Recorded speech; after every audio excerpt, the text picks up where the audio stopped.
Okay, we are broadcasting, and now we are live. Hello, everyone, and welcome to Adventure on So Many Levels. We're going to play some Dungeons and Dragons.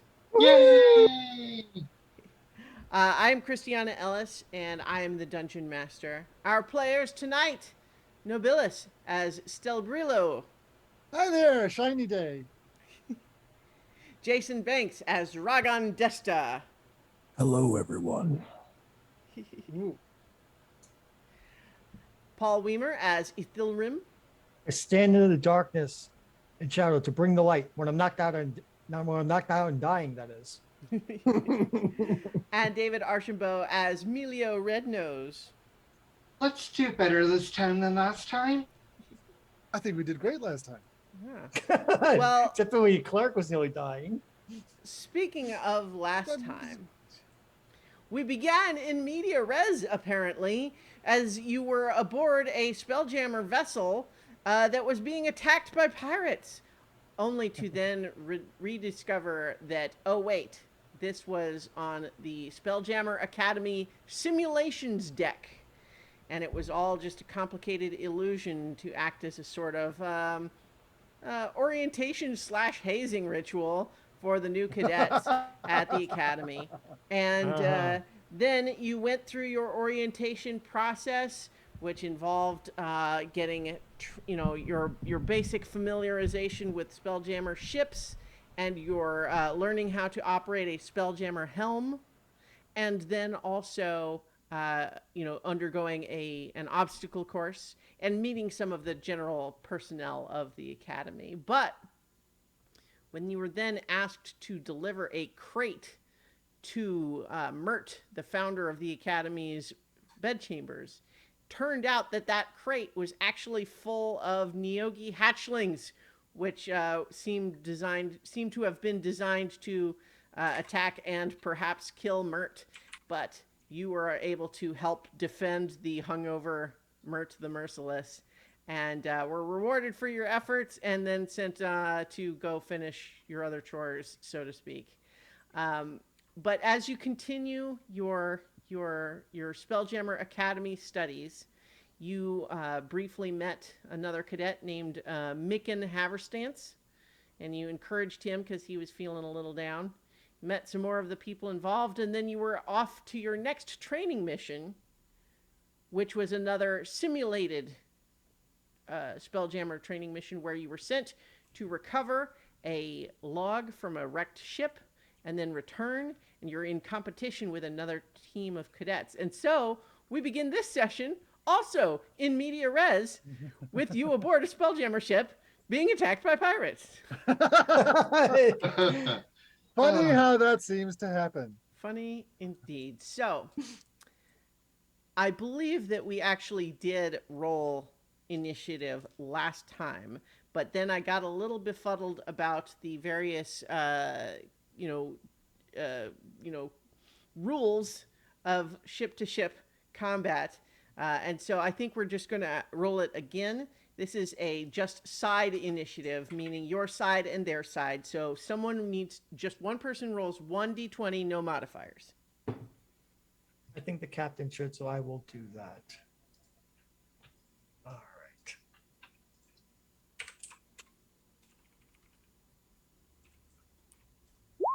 $17. Nice. 17.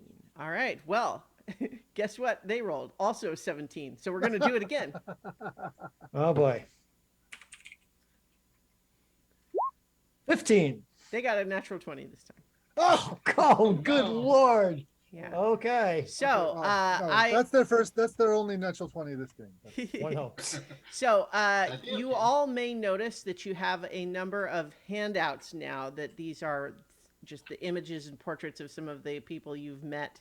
But now we also have this piece of art as the, I should show it on the map so the people on the stream can see it. The Githyanki ship that is heading your way. And so you can see them. They have already closed. That is the Githyanki attack image. There is also the squid ship image, because this is the appearance of the ship that is closing in on you. It is currently 50 feet away, and the crew of this ship does it has come out of nowhere before you realized that it was on its way in. It closed to within 50 feet and then slowed to match your velocity and stay at that distance while they fire at you with their ship weapons, which I'm going to have them do right now.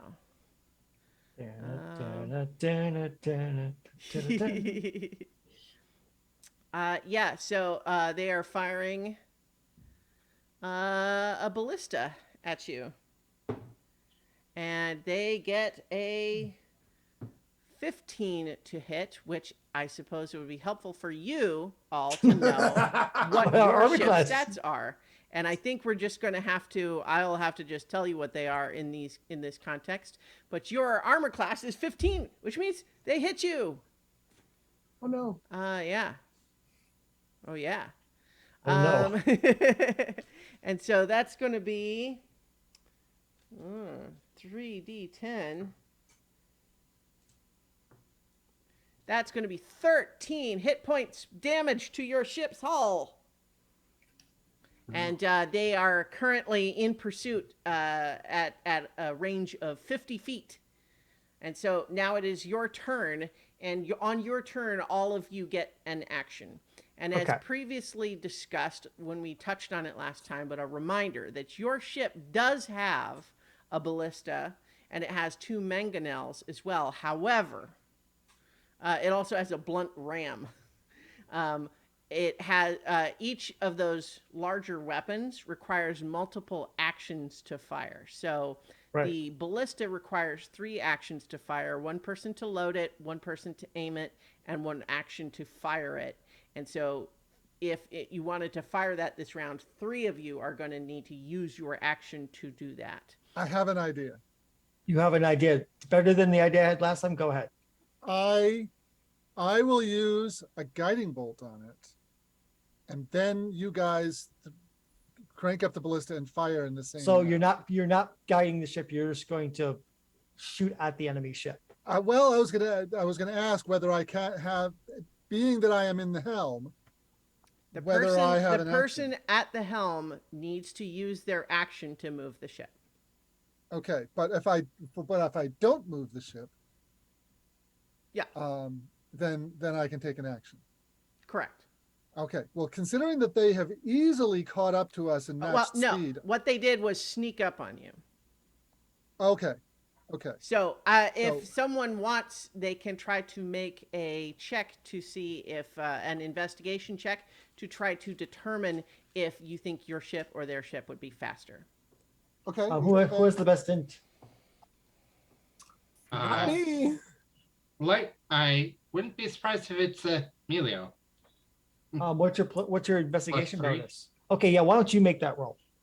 And I mean, if someone else wants to also use their action, you can get advantage. But remember, you have a limited number of actions per turn. Right. Exactly. Yeah. Tell us whether you think we're faster. Okay, I'll just roll. 13. Okay. I think that you are not sure of the precise details. You think it might be close, but that probably you guys have just the slight edge. That if you're trying to move away from them as fast as they can, you will probably gradually leave them behind, but not quickly. Okay, so I want you to stay on the helm then. Okay. In that Alright, case, wait.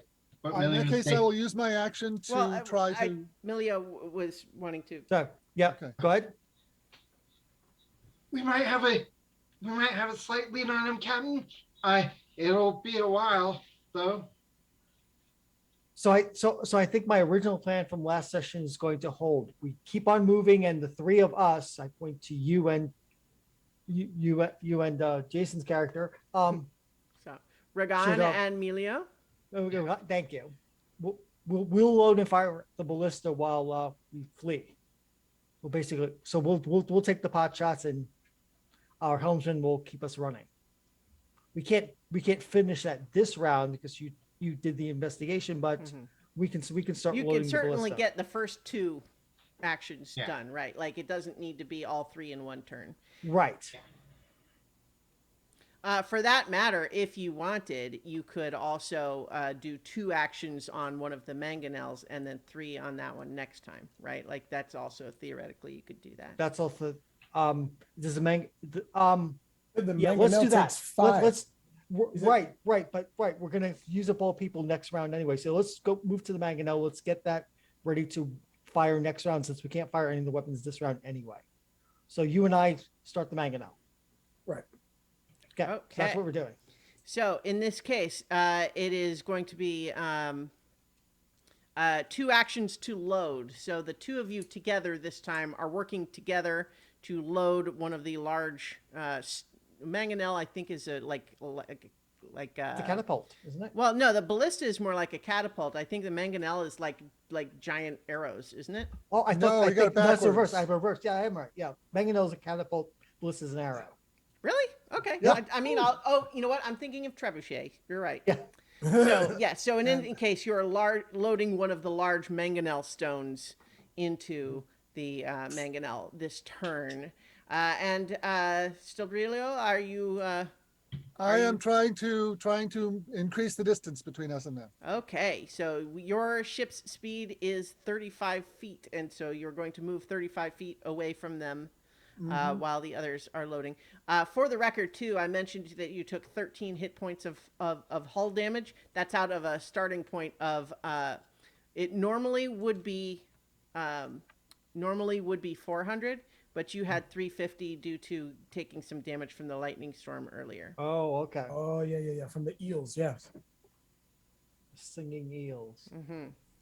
All right, so that makes it their turn, and they move 30 feet this turn, and so they are now 55 feet from you as they attempt to keep up and continue attacking you. And so they're going to roll again.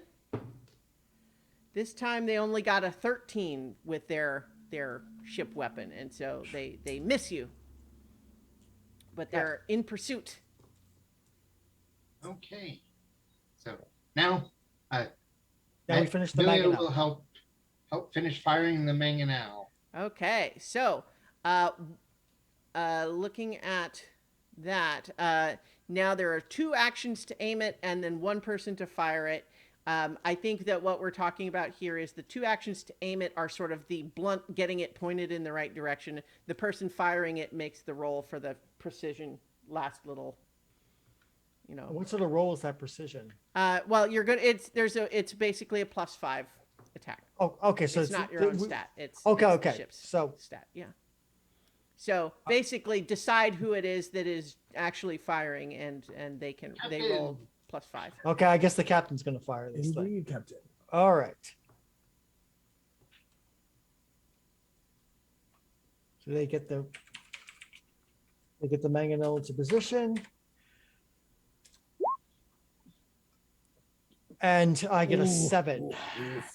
Yeah, unfortunately, a 7 also misses as your mangonel By a stone. long way. Yeah, sails past into the depths of wild space. Not my best roll ever. Well, you know.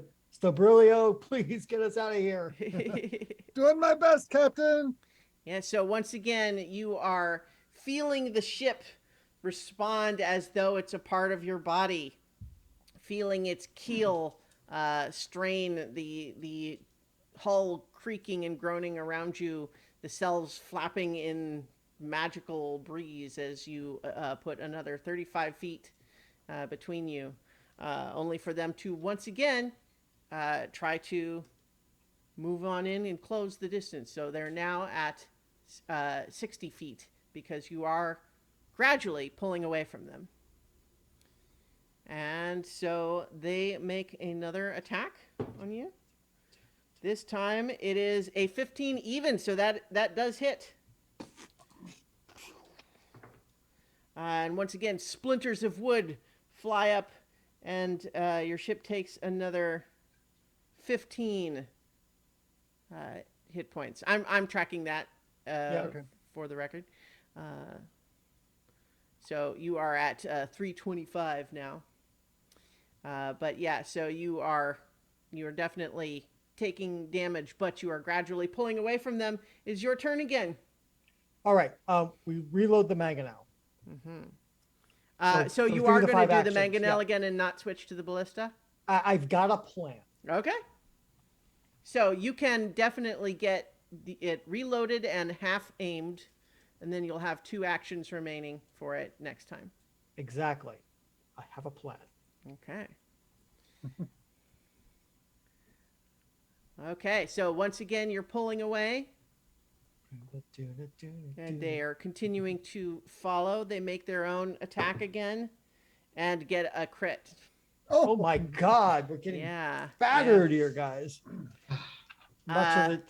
Yeah. I feel like I saw in the rules somewhere that ship to ship doesn't crit. I don't think that's right. Never mind. I'm not doing that. Crits count. Let's So count. yeah. So that's gonna be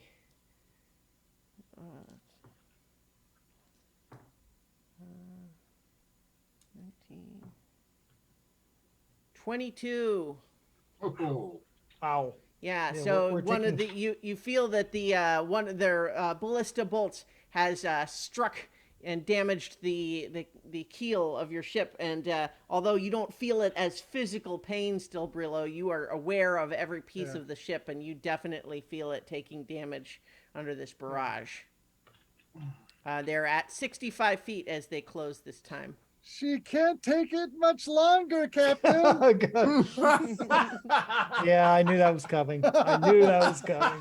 Didn't think it would be so soon, but I knew it was coming. All right, so it is your turn again. Okay, I want the 2 of you to aim and fire. I'm going to do something else.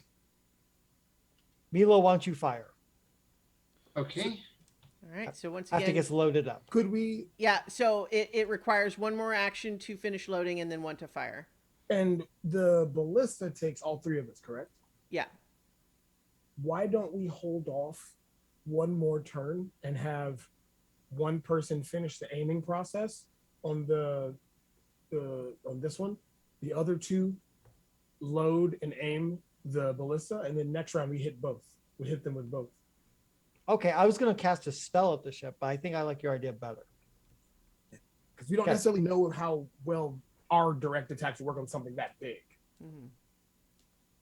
I mean, I think in principle, you know that as long as you have the range, it can in principle do damage, but it's really mostly just that something the size of a ship has a lot of hit points is all. Yeah. Right. I was going to guide it. I was going to take a page from Stabrillo's idea and use guiding bolt on it, which does a nice 46. So I think that Well, might be and also can give that advantage. Right. So So that's what I was thinking. up to but you, yeah. Captain, or okay. as you like. I mean, obviously Yeah. they told Yep. you to pick a captain, but it's you guys Yep. are All right. Yeah. Well, I'm going to stick with the guiding bolt plan. Okay. So okay. aim, fire, and I'll fire with the guiding bolt. Well, actually, fire the guiding bolt first, and then Yep. Oh, right. You're right. I'll fire the guiding bolt first. All right.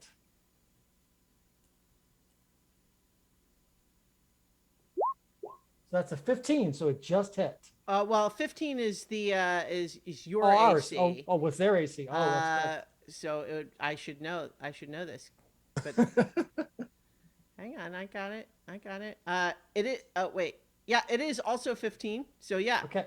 So go ahead and roll your damage. 8. Nice. 18 damage. 18 damage. Nice. So. Okay.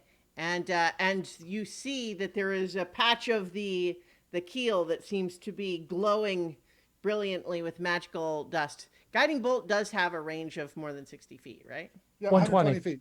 120. Great. So you're good. Yep. All right. So now you can fire that mangonel at advantage as you look for the Hey. captain's target he painted on it for you. Do it. Okay, so that is 21. natural 19 plus 5. Great. So that would be 24. Great. So that definitely hits, and you are rolling 5d10 damage. Oh, wow. Ah, Bam. Mhm. Come on, David. 32. Nice. wow. Yeah. Oof. Yeah, so that is a substantial hit. You see it crack their mast, at one of their masts, as you are able to strike their ship with your mangonel stone. Yeah, I like this plan. I've Right. got 2 more first level spell slots. I think we can do. I think we'll just And- keep this plan up. And if we swap places, I have guiding bolt as well. Oh, okay. If yeah, if we Wow. need. Okay. Yep. Yeah, because you suggested it. Right. Okay. So keep flying in the meantime. All right. So as you continue to move away and they continue to try to pursue, that's cocked. They're going to hit you again, but they are now at 70 feet. That's another 14 damage to you. Oh, wow. They're just whittling us away. Well, so remember, you're still at 289 hit points. I Yeah. just like, Yeah. they're damaging you. That's not great, but it should be Yeah. in perspective. Yeah. Yeah. So, yeah, they are continuing to pursue, although you're pulling away, although they're still certainly well within their range of the, of their ship to ship weapons. Yes. Right.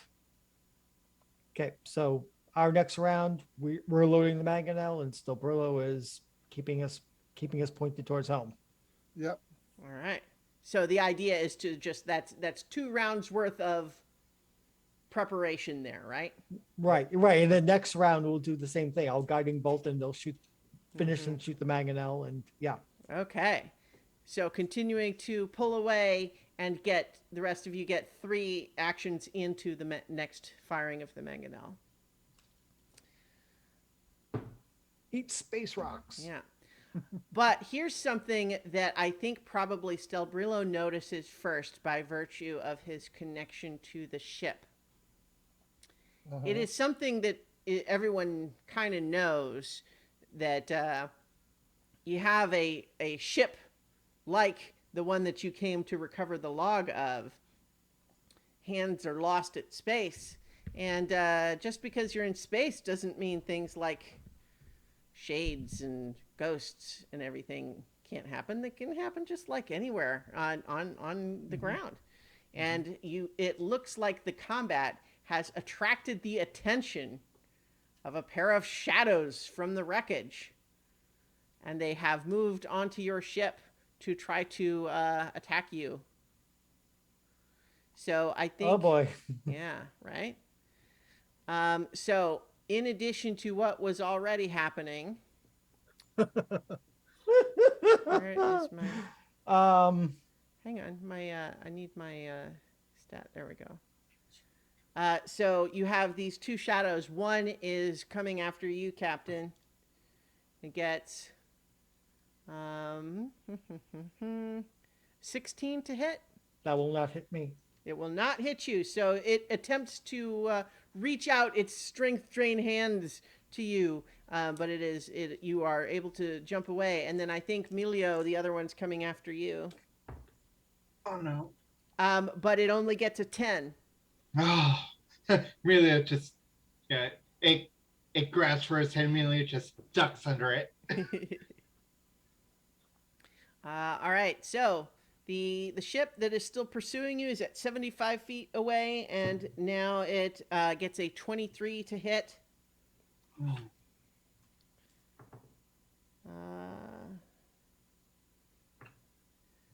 And that's another 17 damage. Oof. Now it is your turn, all of you. You've got the shadows and the Githyanki now to contend with. All right. I'm going to try something first. If that works, then you 2 load. If not, then you might have to help fight the shadows. I am going to pull out my holy symbol to Corellian and say, "Be gone, shadows, from my sight." And I will try to turn undead. Very With nice. both of them. So they make Constitution saving throws. Is that right? Wisdom. Wisdom. Wisdom DC 13. Okay.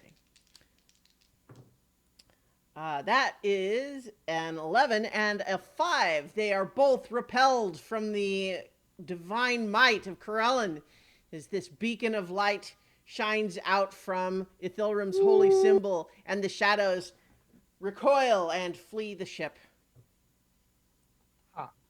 Keep loading them. Keep loading the mangonel. keep Okay. keep So, flying, So Sabrillo. yeah, so you have 2 actions remaining to fire the mangonel, so you can fire it this time, but without advantage this time. Right. Who's gonna be rolling? Um, Why don't you give Jason the shot? Jason Oh, hasn't rolled yet. oh gosh. Yeah, we'll try it. Fair is like. And it's what, D20 plus 5, you said, right? Correct. Mm-hmm.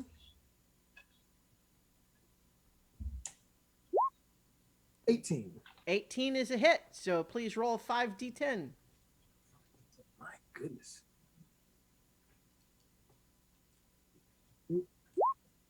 32 points. That's pretty good. That is basically the same what I did last time. That's pretty good. So yeah, so while they are certainly assailing you with their own weapons, you're giving it back to them pretty good as well, even as you pull away.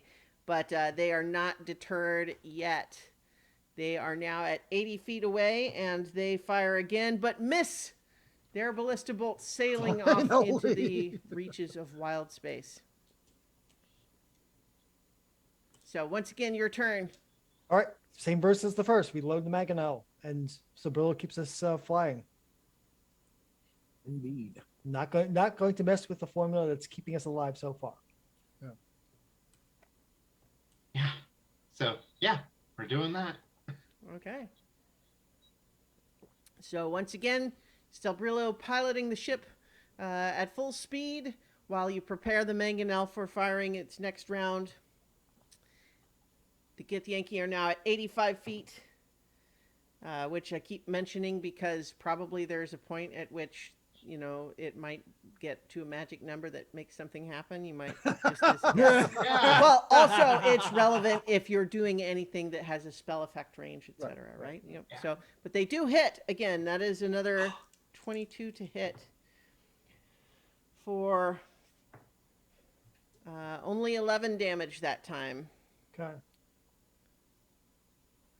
You're at 261, so you're certainly you're taking a beating there, but you're still in the sky for now. So Can't take the sky from me. They're Or from Amelia. Or from trying. Reagan.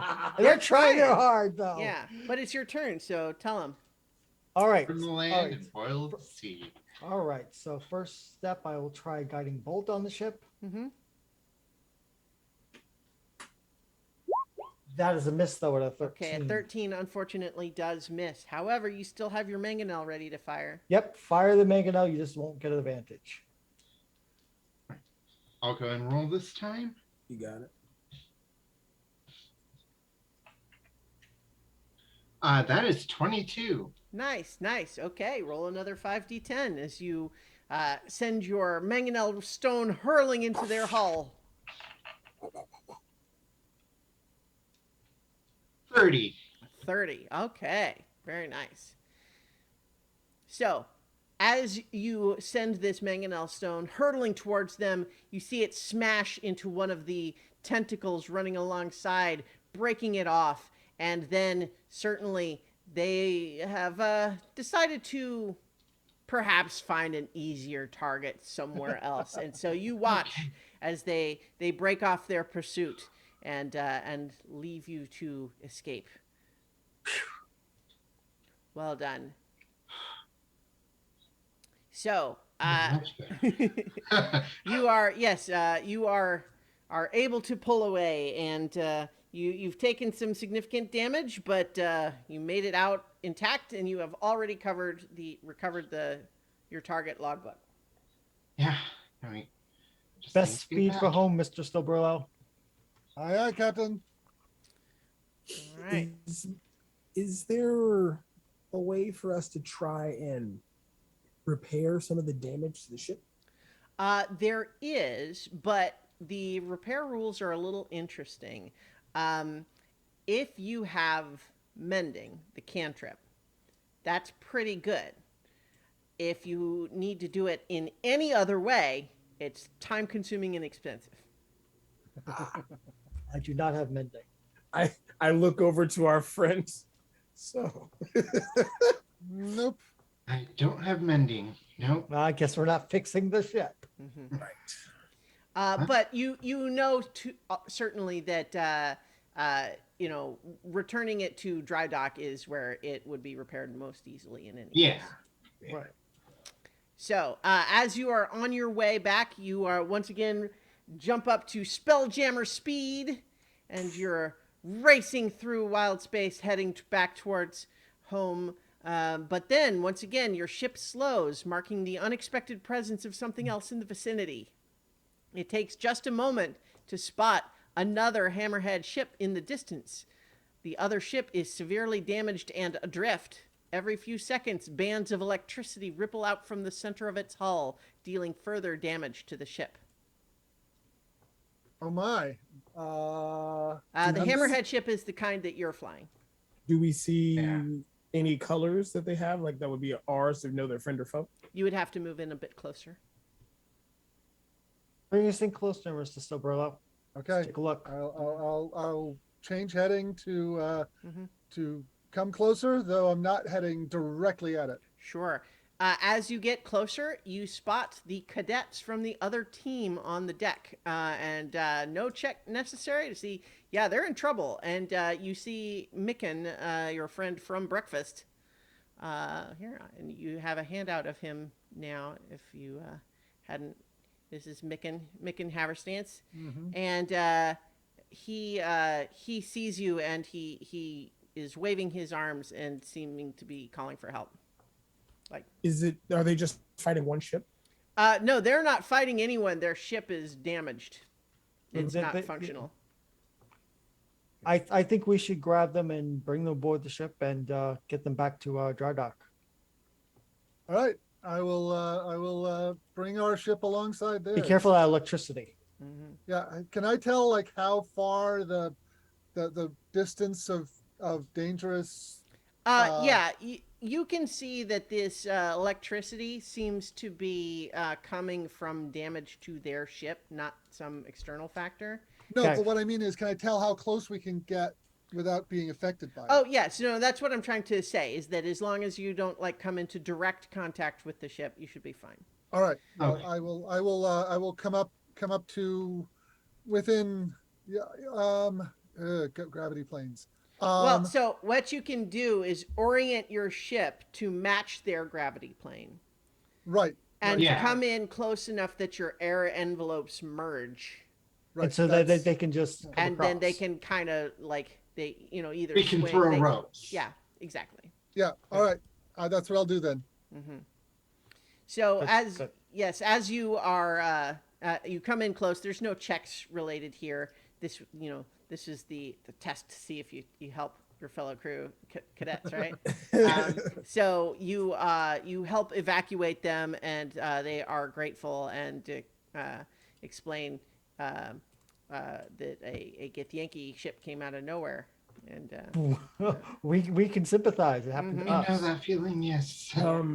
Can we tell if their ship can be towed or if it's going to blow up? it looks like it is currently like it would probably you think it would be better to just go ahead and get everybody home first, and then you can mark its location. Yeah, then the Your salvage turn. prize crew can go fix it. Yeah. Right. I was more concerned about the people than the ship itself. Yeah. Ships are easier to replace than people. Yeah, Indeed. you think that you could it could theoretically be towed, but it would certainly slow your progress dramatically, and you would all have to be staying out in this potentially pirate infested area. Right. Yeah. Let's get back. We don't want to get attacked again. All right. So cruising speed. Yes. So once again, you are returning to Spelljammer speed with the other team of cadets, including Micken, along with you on your own deck, which you notice pretty quickly that there's a little bit of a weird interference because technically they are still illusions here in your simulation because they are actually in their own simulation Right. chamber. But as you are seeing the approach of Toril, your home planet, or in the distance, The illusion around you ends in a wave of silvery blue light, and you stand within the simulation chamber where your training exercise began. The other team of cadets disappears. Magical energy ripples like a turbulent cloud around you, reaching out to touch the rune-scribed walls, and then exploding outward as bolts of lightning, sending Sereth, Tarto, and others flying to the ground. I need everyone to make a dexterity saving throw. Holy God. hell! I wasn't expecting God. that. Yeah. Oh no. Oh no. Oh God. 19. 9. And I have the crappy dexterity. I just rolled a 20. Yeah, so basically 13 was the magic number. If you got 13 or better, then you are successful, and take no damage. Oh no, excuse me. You do actually still take half damage. Oh, wow. So How if much you damage is if you this? failed, you take 16 lightning damage. Ooh. If you failed, Ouch. Yeah, yes, if you so eight- succeeded, that's still 8. ouch. Okay. Hopefully, Ethereum is still up. Yes, Because throw him made Emilio the is saving out. throw, so he's still up. Mhm. Otherwise, no, I would have had 1 hit point left otherwise. So I'm still up. All right. So The who's down? GIF goes down. All right. So, so basically, right now, as things stand, the explosion seems to have stopped for the moment. It was kind of a one-time electrical detonation, but you can see, glancing around you, Ithilrim, that Bosun Tarto and Sereth Abagine are both hurt. They seem to be conscious, but they're certainly significantly injured. They were closest to the center of the detonation. And then you have your own crew to think of, and of course the other team of cadets was in the other room. You don't know what's going on with them. I have 1 healing spell left because I used 2 guiding bolts on it, but the GIF is down. So first thing is Well, it sounded know- like Melio too, right? If you know Oh, Emilio has healing. and Emilio's down as well. All right. So first things first, let's get Emilio up with my last first level cure light wounds. So then you can heal others. Okay, so you get 10 hit points back, Emilio. Oh, And now, good.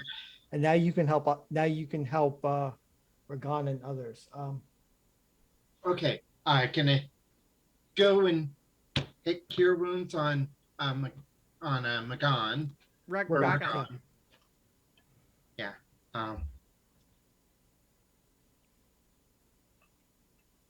That's 5 hit points to Ragan. As to Brilio, You do. I'm okay. If there's anybody else down, go for them first. Well, so Tarto and Sereth Abagine are both like conscious but injured, but like Tarto is kind of, staggering over to you, holding her shoulder and just saying, "Cadets, is everyone accounted for? Everyone all right?" Do you have any healing spells left? Uh, Emilio? All right. Yeah. Uh, Give it to her. Yeah. no, check on the other cadets first. We don't know if this is located here or the other chamber too. All right. a note about the simulation. With the initial simulation, we got spell slots back after that. Is that Yes, but Just you remember. do not in this case because right now what has happened is an It ended. explosion has malfunctioned in the. okay? Yeah. Yeah. Okay, so yeah, All right. So Emilio's I'm, going to just scramble to the door and head to the Yeah. other chamber. yep, same here. Okay. Yeah. As you make your way to the other chamber, you find that they are in a similar state in the sense that there was also an explosion in this room. However, you find that several of the other cadets are hugging and shaking Mickens' hand because apparently he leapt and knocked a bunch of them out of the way at the last second and spared them a lot of the harm. They would have been hurt much worse if he hadn't. But is he hurt? No, he took some damage, just like those of you who succeeded. But he is injured, but okay. But 2 of his fellow cadets were standing much closer until he knocked them away. Well done, Mick. I'm gonna Good check stuff. if anybody's unconscious. Gonna hit spare the dying on Okay. each one. Yeah, fortunately, everyone over here is conscious, but yeah, everyone's hurt. And to be sure, there's a lot of alarm of like, what's happened? What's going on? That's not supposed. Are we still in the simulation? Is that supposed to happen? What's happening? We're still in the this isn't game. More right. sabotage, I think. Hmm. Yes. This So, was not- what's the? What are you doing? How about we get out of these the simulation rooms first, just in case another explosion happens? Yeah, get everybody Evacuate. out, Yeah, And- evacuate. find a Tarto and Mm-hmm. Sarah And- Abagine. Sarah Seraph and Fabergé. Tarto, yep. Mm-hmm. find them and report that what we found. Right. So once you have everybody out of the simulation chambers, they come out as well, and they're looking very alarmed and concerned with each other. Tarto like staggers down the hallway, shouting, "Medic! Security!" And Seraph is much more sort of collected, although you can see that she's got their very elegant look is kind of their hair is kind of all mussed and like blown outward one direction right now, and they've got like a sort of a really gross looking like soot scar down their shoulder. And they say, very well, cadets, I obviously we're not all right, but is anyone need immediate attention? Does any of you know what happened? Can I tell it all what happened? Like, I mean, what you know is what you saw. So based on your previous, what you saw, there seems to have been an explosion that disrupted the simulation chamber's operation. It's clear that the center of the detonation was where Tarto and Sereth were standing in their sort of observation spot. But you can't really tell more from what you saw. You would need to like investigate the room probably. don't know why, but where you were standing, was that a nexus of the simulation, or is it just an open spawning observation? Well, it's the location that I channel my illusion magic through in order to generate the simulation. We're able to observe it from there, but are not swept up in it, so to speak. I think, I mean, the explosion was centered from there, and I think it was some feedback, some form. Are you speculating, or do you have some evidence to? I'm just going by what I saw. It looked like, the simulation dissipated. Well, And I think travel Sereth backward. looks at you and just says, "Why are we standing in the hallway speculating about it when we could go look?" Yeah, Let's go take a look. Yes. That's a good idea. So, is everyone going in, or? I'm definitely going in. Sure, let's I go. am. Yeah, we're gone limps in. All right. Hey, So, anyone who likes to try to examine the simulation chambers can do so with an investigation or perception check, and potentially, with aid, could do one with advantage. I have a +5 in perception, so. So do I. So why don't you and I have a look? All right. I'm gonna do investigation. All right. Well, okay. I'll help you. 24. 23. Okay. It's not a competition, no. It's Gabriello, honest. Well, 18. as it happens, it is all of you then are able to have a race to spot that there is. It is. Yes, you notice that one of the walls of the chamber has an odd-shaped metallic plate that doesn't match around it, and it's a little bit crooked, like it was crudely jammed in there rather than being part of the designed construction. Uh-huh. Let's take a look at that plate. Mhm. Well, we'll call her over to show Okay. her what we found. So it is they them. So just They, I put them forgot. over. I Thank you. forgot to earlier. I was just it's a reminder. Yeah. That's right. So yes, you call Sereth over and eventually Tarto has come back in and says the medics are treating the other cadets. What have we got here? And as they look at this little plate,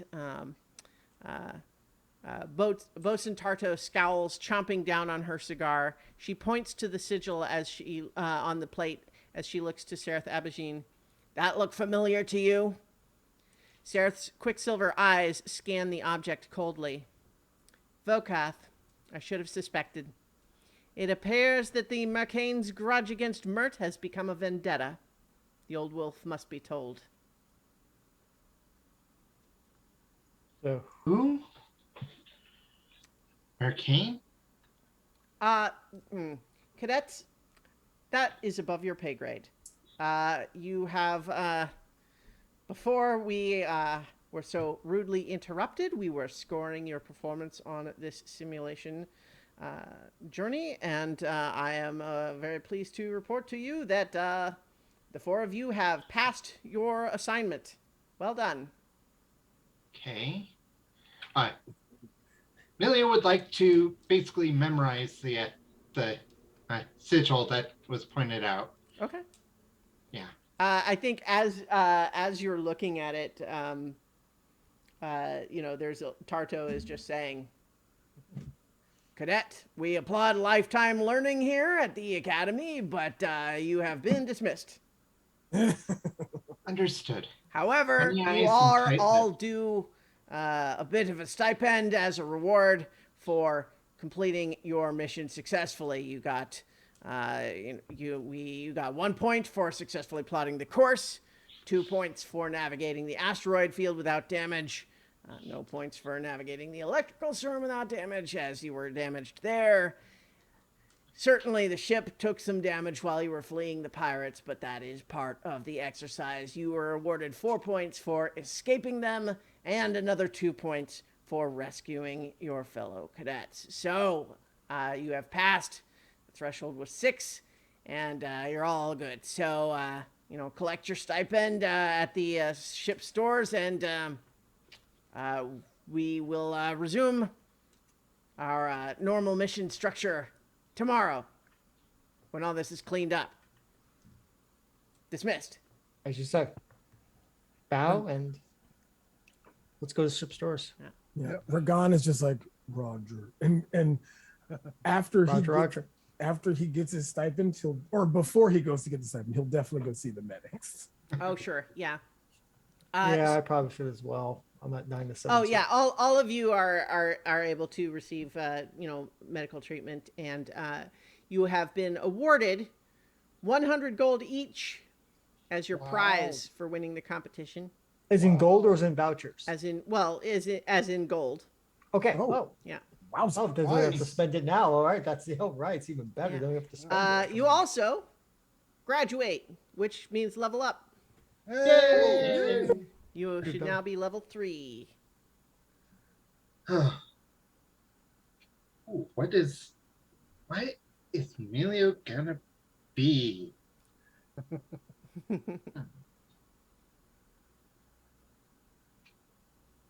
Hmm. So, to be sure, each of you has the opportunity to spend the evening. You've been dismissed for the day, so you can spend the evening how you like, with the plan of normal lessons resuming in the morning. So, like you would get, the immediate first aid, but you'll get a long rest before you need to do anything else. Sounds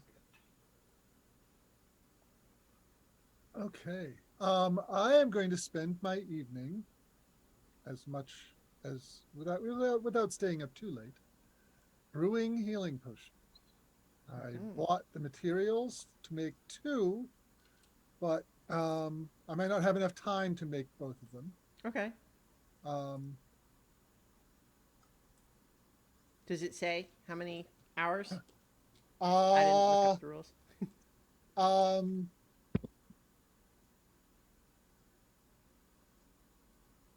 I'll check and get back to you. Okay. I think I'm going with the battlesmith as a All right. specialization. You with that you get the your little like companion creature or something, right? I get a steel defender. Huh. Yeah, let me make sure I have its stats. I just get second level spells. Yeah, let me know when you've got all of that sorted, and if you want to buy anything else at the stores tonight. And if you just have any other business that you'd be working on.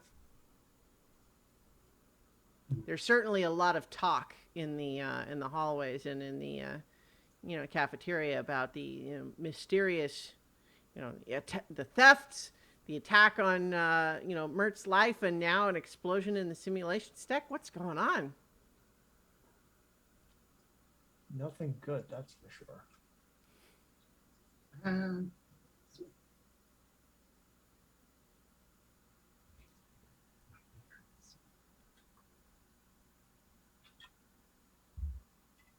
All right. So we're getting a lot of not talking, which is Yep. fine. All but right, I'm sorry, just- sorry, is this to go in my no, seat? no, that's I'm okay. thinking Everyone's about- doing stuff. I'm filling the time since Okay. no one else is talking. Is all I'm saying. So Yes. Ethereum is going to be engaged in prayer for a while, not only because, well, he now gets second level spells, but because he's been through a lot, wants to commune with his God, check in, as it were. I mean, Carillion sees much, but give me a stats report on what his divine agent here is doing here in the Citadel. Having a check cleric to God, as it were. Mhm. I mean, unlike my paladin, Ethereum actually does talk directly to his god rather than just getting stuff thrown at him. Mhm. Okay. According to Xanathar's guide, crafting a healing potion takes a day. Okay. So So a day like 8 hours, or it says a day. yeah. So I assume 8 hours work. Yeah. Yeah. So I would say, like, if you really do nothing else, you could get one. Right. Okay. I'll do that then. All right. Is anyone buying anything at the ship stores? there's stats. Okay. Nothing at Uh, the moment. I think I would buy a set of smithing tools All right. and spend the night building my steel defender that I use for that. What is your steel defender? Ah, Are you going to keep us up all night with your banging? I think that this is something that, like, per the strict mechanics of leveling up, you don't have to spend a day doing it. But for Wow. so what I might suggest, rather than saying in the fiction that you stay up all night doing it, is that maybe it was something you've been tinkering on, but now Okay. it's ready. Yeah.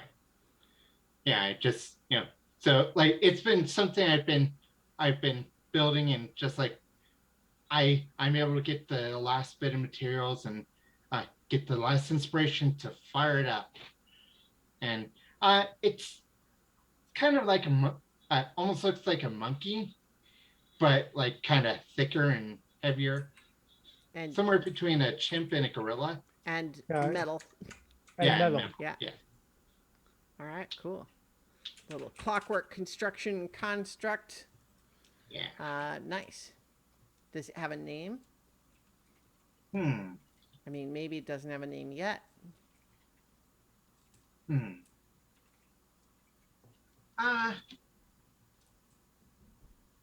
Oh, what name can I do? You can think about it if you want. Yeah. You don't have to be on the spot. It's an important decision. After all, it's your first. It's named Zeke. Zeke. All right, great. So, is everybody done with their evening's business? Yes, for now. All right. Well, you all go to sleep in your bunks. planning to rejoin your lesson plan in the morning. However, Oh boy. the day began early at 4 bells as you were awakened by Bosun Tarto in a most discourteous fashion. Dodging thrown garbage cans, you geared up, ate a hasty breakfast, and were immediately commanded to the deck of a hammerhead ship called the Flighty Foundling. And as soon as you board the ship, it rises into the air toward wild space. An adamantine meteor has struck the spire on Hakatha, says Tarto, and you lot are going to recover it. The bad news is that Hakatha is populated solely by beholders and their kin. Whoa! Aye, aye, aye. Wait, Literally. The good news is that an empty tyrant ship drifts above Toril, waiting for you to crew it, though you'll need to install a spelljamming helm on the command deck to make the ship fly. Traveling aboard this beholder vessel, you should be able to reach the spire without attracting the unwanted attention of other tyrant ships patrolling Hakathan space. We'll drop you off with Petty Officer Winston Ryback, who will ensure that you don't go hungry or die. He'll command the deckhands Micken Haverstance, Cricklet, and Fred. You'll need to identify who among you is in command of the mission, as well as who commands the ship. A word of warning, the tyrant ship is made of stone, so don't try to land it in water. You'll sink like a rock. Literally. wow. Okay. Wow. All right, who wants to be captain this time? Or are you gonna? You cannot gonna throw this on me again, are you? And Ragon looks at you and just goes, I think I'll stick to lifting things that are heavy. I'll look at Emilio and Stabrillo. I'll take a step back. Captain again. We Oh, must- God. if we Unless must Emilio change- decides to be captain. You can be captain? If we must change up captainship, then I think suppose if I we're shall take if we're a turn. getting an education here, we all should learn various roles. so I guess Milia's the captain. Yep, you're captain now. All right. Captain. Is Stelbrillo still the spelljammer?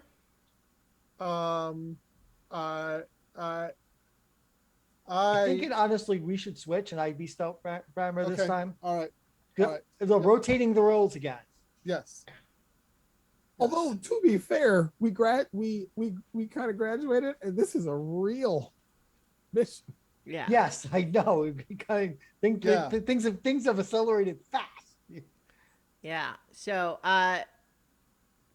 you have met Winston Ryback before, because he is the guy who served your breakfast at the cafeteria.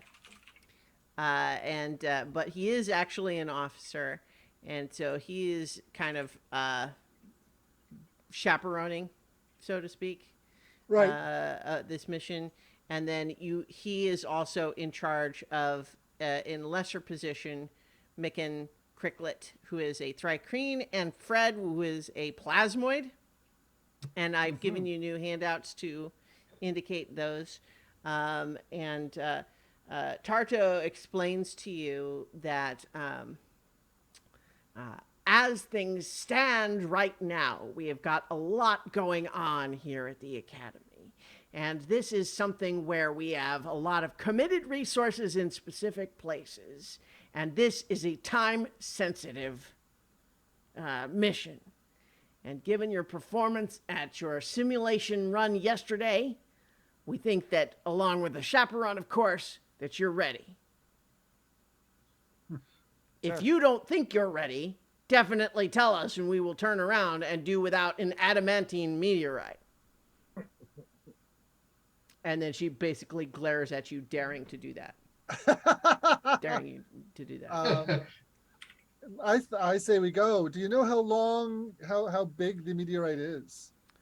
The meteorite itself should, according to our information, be not so big that you can't recover it. Wow. Okay. But adamantine, as of course I'm sure you know, is an extremely valuable, and even a small meteorite of it would definitely be something that we would rather have as opposed to the beholders. Yes. Well, so let's go. Time is of the essence. Let's do it. All right. So in the process, you are introduced to you know Micken, of course, and he introduces you to some of his fellow cadets that were on the other team that you can get to meet a little bit better on your way up. You meet Cricklet, who is Thrycreen, carpenter's apprentice. Seems kind of quiet and brooding, and just this is the mission. Here to do the mission. That's it. Meanwhile, Fred is a plasmoid, and you find him doing some various chores with ropes and whistling to himself, and it's not 100% obvious at first how he's doing that, because he is essentially an ooze person. And then you eventually realize that much in the same way that they can talk, they can basically manipulate little air pockets through their ooze-like flesh, but he's very good at whistling. Because it's not merely the ability to make the sounds. There's a musical talent and sensibility there, too. He's good at it, not merely capable. You ask him how he feels about this mission, and he goes, there's nothing like seeing full sails, stars in the sky, and a clean deck, especially if you have friends with you. And I'm doing a facial expression that's not obvious from his plasmoid head, but you get it from the body language. And then, of course, Rybeck was, as mentioned, the officer who runs the cafeteria, served you the gunpowder chowder, really annoyed that his custom firearm was stolen from his quarters. So, as you are en route, you don't have to go far, because this ship that you will be flying is just currently in orbit of Toril, the planet that you all call home, at least for now. And so the flighty foundling docks alongside the Tyrant ship. And I have a handout for you about that too, called Tyrant Ship.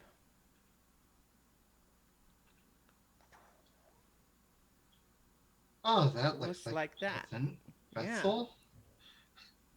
Yes. It's all in accordance with Jaffa Wap. It is looks like a gigantic stone-carved beholder floating in orbit above Toril. You are dropped unceremoniously into the Tyrant ship's cargo deck, along with a crate of supplies, a navigational map, and a shiny new Spelljammer helm. Petty Officer Rybeck pulls up the rear wearing a backpack laden with cooking implements. Pots clang and clatter as he turns and waves goodbye to the flighty foundling, which has already set a course back to the academy. So I am going to give it to you also as oh, you know what? I didn't make the handout of it, but that's okay, because we're just going to use the map of it. So this map screen here on Roll20 has been made from the handout that you all got. So let me close these things that are in front of it and zoom out so it's a little more obvious. So you can see that there are multiple layers. At the top here, note this dotted line that shows where the gravity plane is. And so what that means is that above that dotted line, the gravity goes down, and below it, it goes up. So you can see that the cargo deck is kind of designed so that things could be brought into that big center and would settle into the bowl of it, so to speak. That's a cutaway, because this whole thing is, circular, right? Like a big hollow egg sort of thing. You've got the different decks, and you can see that there's some handwritten letters, like notes on there. And in particular, you've been dropped off on the cargo deck, and you realize that the access shafts for the other decks are just big, empty, vertical tunnels. And of course, Yeah. beholders can just hover. So you do see, however, that there is a note on there that says, recommend you construct an anchored rope ladder in one of the access shafts for moving between levels. Yeah, I'm thinking that the one in the lower left would be a good choice because it's fairly central to that cargo deck. Mm-hmm. Yeah, I think that's I think that's the most effective one to use. Mhm. It gets us to where we want to be. Yeah. So yeah, so as you can as you have you're looking through one the crate you were left, there are climbers kits, one per character, hammers, one per character, 100 pitons, 5 100-foot lengths of hempen rope, 2 mess kits, a portable cooking surface. Some of this is what Rybeck is carrying. 2 Yeah. barrels of water, 5 flasks of cooking oil, 2 chests containing fresh foodstuffs, a chest containing 150 days worth of rations, 5 lanterns with continual flame spells cast on them, half cord of pre-cut firewood, and 10 potions of healing, each one in a metal flask, and a sending stone which connects to one that Tarto has. All right. Okay. So I think as you're doing, you finish up the inventory. Rybeck says, "Well, so the first, I don't recall if this was the voice I did for him before, but this is his voice now. That works. Yes. Our first objective then will be to install the Spelljammer helm on the command deck. So, hop to it, cadets. I'll set up base of operations here. For now. Until you've made it easy to get up there." Right. Ragan will take the pitons and the rope, and he'll say, I'll start setting up the line. So, assuming that everybody is working on that, we're going to just Yes. roll 2d4 plus 2. Someone wants to roll that to determine how many hours it takes to create this anchored rope ladder. 2d4 Plus 2. Oh, if Emilio's being the captain, And you are. that is 2d4 plus 2 is 8. Okay. So it just means it's going to take 8 hours to do, unless you have some clever way to do it more quickly than the obvious, straightforward ways. Basically what you're doing is, you're just climbing down this these hollow access shafts, and going down and down and down through the hollow deck area and to the gravity. When you get to the point where the gravity plane is, that's the tricky part, because gravity flips on you when you pass through that spot. Yeah. Yeah. Let's so, put a few extra handholds there. yeah. Make So it easier to slip around. Yeah, to make now, that fortunately, when you're at that spot, you're essentially sort of bobbing up and down like on the surface of water. So it's easy to you don't have to worry about falling while you are turning yourself around. Yeah. But you do have to switch from climbing down into climbing up to get up to the command deck from there. Right. I feel like I'm in a hard science fiction novel where I have the gravity shift in the Mm-hmm. spinning spaceship.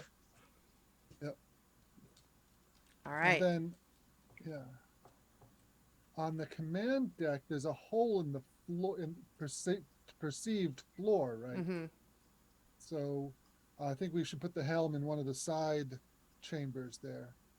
Mm-hmm. So are you? Here's a question. But there's a. How do you see? How do you see to navigate this thing? What do you mean? I mean,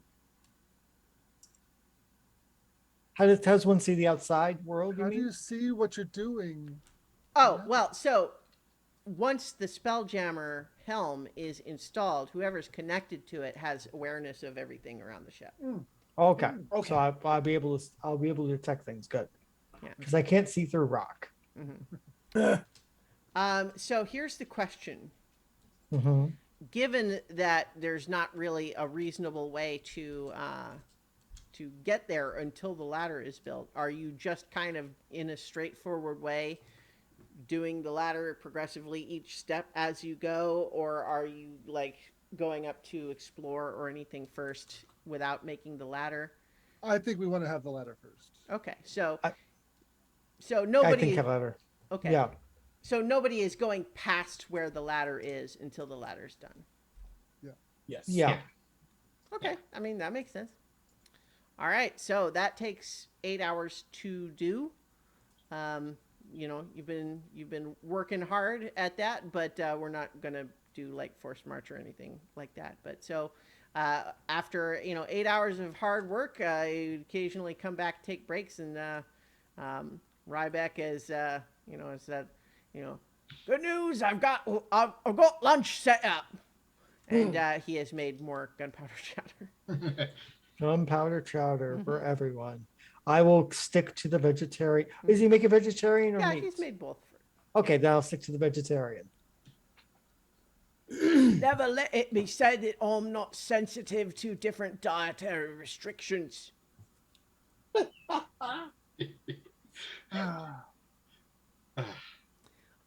So in any case, after 8 hours, you go ahead and you have finished the ladder, and so now the next step is you need to get the helm up there, which is basically like it's a chair that will float once it's like activated, but it has to be installed. Yeah. And basically let's see, doesn't seem like. How do we get it up there? Hang on, let's see. Yeah, it's kind of bulky like a chair, but it's not over heavy. And I think that we don't need to get into the details of the installation process, except that I think someone needs to attune to it in its intended location, and then that's what'll activate it. That's me. Okay. So is someone just like strapping it to their back while you go down the ladder, or? Yeah. Ragon uses some of the rope that's left over to fasten it to him like a book bag. Okay. All right. So Micken and Cricklet and Fred are staying there with Ryback for now, just kind of, making sure that the cargo deck is secure. So as you are, taking the helm up there, you climb down and down and down the ladder past the hollow deck to the. I just keep realize hollow deck. Hollow deck. Because it is hollow. They went for As it. in empty inside, but it's the hollow deck. Yes. But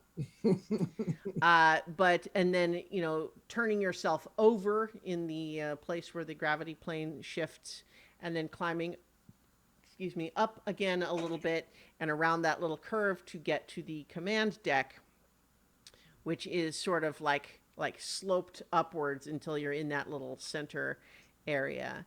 So as you are now carrying the helm, you're making your way up there. What's the plan? Where are you going to put it? So looking at the command deck, there's no obvious place except one of those three chambers. Well, so there are those three chambers, but also, hang on, let's see.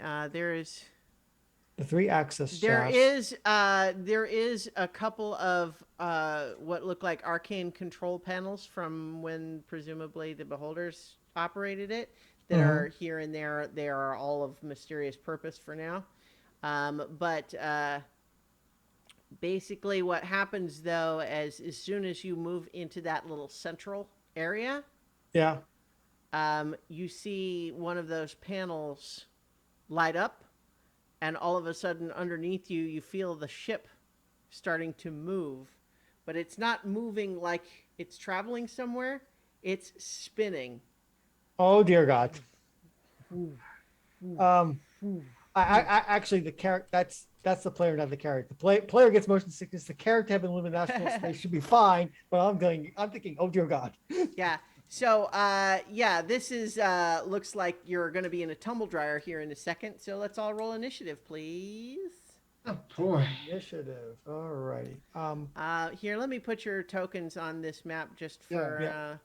use in for this purpose. We're not doing a combat map otherwise. Where's that? Ah. Oh, there we are.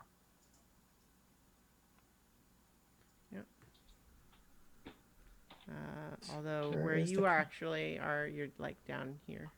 I should have used vigilant blessing. I didn't think of it Well, why would you have thought of it? Yeah. because I can use because it lasts until it gets used, or if I give it to somebody else. So I think I need to start doing that normally. Mm-hmm. But too late now. That's all right. Looks like we still need your initiative, Ethereum. There we go. I didn't need it. Yeah. Well, in this case, though, none of you beat 20, which is the sort of lair action, so to speak, which is as this whole ship starts to spin like you're inside a tumble dryer, like the gravity effect is still in place, but now there's inertia momentum causing it to be difficult to move around. So I need everyone to make a dexterity saving throw. Oh boy. Oh, 11. I'm actually rolling well tonight. 17.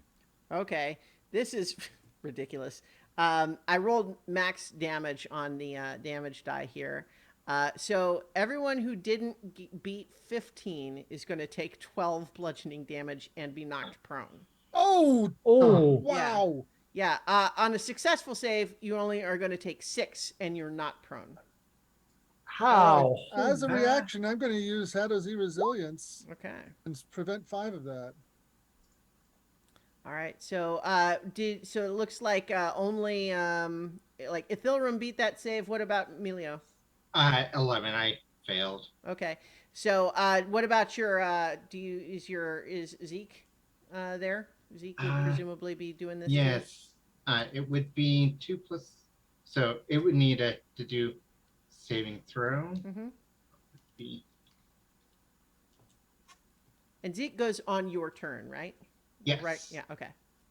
Zeke got a natural 18. Okay. So that's a success. Only 6 hit points then. Bludgeoning damage, not prone. Okay. So Ithilrum, it is your turn. Here's a couple of things that can happen. One is that you could use your action to either brace yourself against like your surroundings to try to avoid being knocked around against your will. You can roll with it, which is to essentially use your action to kind of try to like get in rhythm with how it's spinning so that you're able to move again, as you want to instead of being tossed around. But both of those things would use your action. If you want to use your action, and if you succeed on either of those, then you have advantage on your next dexterity saving throw to deal with the moving. But if you want to use your action for something else, then, I'm going to brace myself first. Brace myself, sit myself, then I can help others and figure out what's going on. Okay, so bracing yourself is an athletics check. Okay. And roll with it is acrobatics, by contrast. Yeah, I'm not good at either. That is just a 12. Okay, unfortunately, that is a failure, and so you were not able to successfully brace yourself. Do you have any other bonus action or anything like that? I don't think so that I really can use at this moment. Yeah, nothing at this exact moment. No. Okay. Ragan, your turn. You're starting prone. Yep. Ouch. That hurts. You see Ragan slowly get up and thinks about it for a second and he will brace himself. Okay. That's an athletics check. 18. Okay. 18 is a success. So you've managed to like wedge yourself against some of the surrounding walls so that you're not getting like tossed around. Do you have any bonus action or anything? No, but he will look at our Spelljammer and say, "I will put the chair here." Okay. All right. That seems like the way to get control of this. Yeah. I think let me double check just because I want to make sure that this isn't something that just bypass because it doesn't list that as like a thing to like I'm not saying that I would rule out a possibility that that could be a way to stop it, but it doesn't expect that. So let me just double check because it may be that installing the Spelljammer helm takes longer. I know what I said earlier, but this is the difference between what's in the little preview adventure versus what's in the book that has actual all the rules about it. Right. So allow me to look that up real quick, but Especially since you said someone has to attune to it, it could take a while. yeah, or like it might, or it could even just be like a minute, but Still a think minute. it's 10 These rounds. circumstances is too much. let's see. Let's see.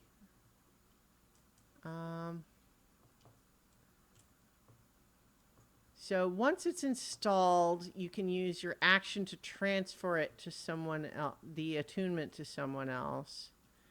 Let's see. Oh, okay. Let's see. No, that's create helm. Hang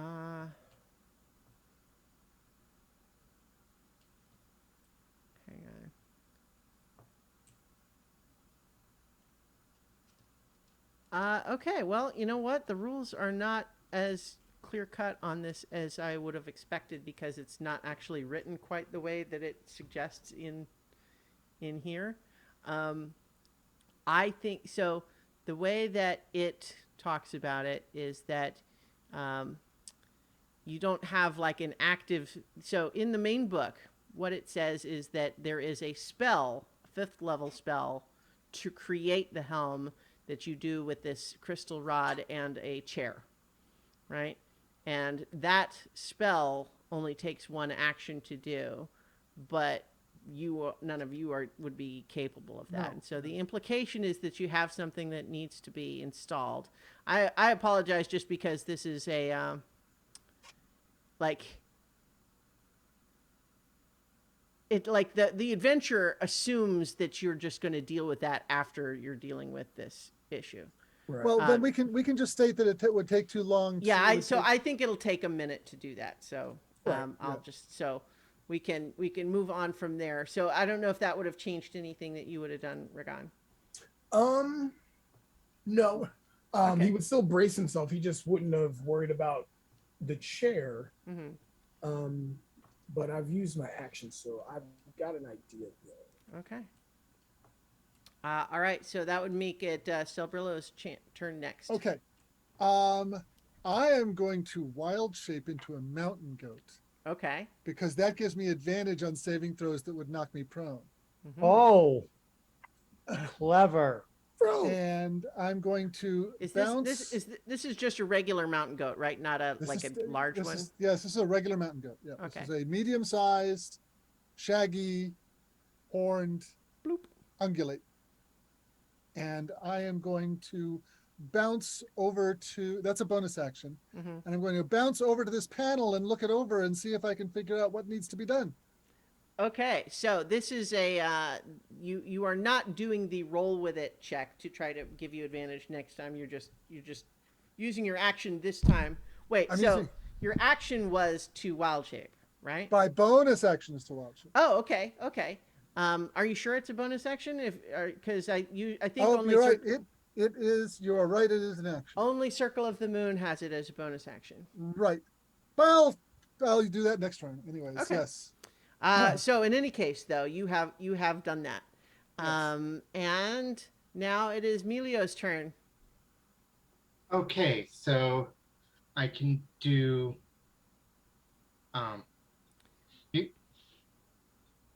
uh so it's acrobatics to roll with it, you said? Okay, yeah. So just to be clear for everybody, so as we saw in that first time that it happened, even if you succeed on the dexterity saving throw, you still take some damage, right? So either the bracing or roll with it gives you advantage the next time you make that check, but it doesn't solve the problem, right? Yeah. And we're going to get tumbled into nice smooth stones. Well, if we and don't so do it is theoretically something that you might still want to do. I just want to make sure that everyone understands that it's probably not feasible for everyone to just do that the whole time, right? Right. So, but in any case, you probably saw Celbrillo's mountain goat jump over to one of those panels. Yeah. Okay. So I'm gonna Amelia will try and go over there as well. Okay. So you have two choices according to the adventure here. You can either use your action to try to study the controls and figure them out, or you can just press buttons. I'm gonna Look try at and Ron. study because that's just that's more Emilio's way. Okay, Yeah. so if you are successful, so we'll go ahead and make your Arcana check. Good skill.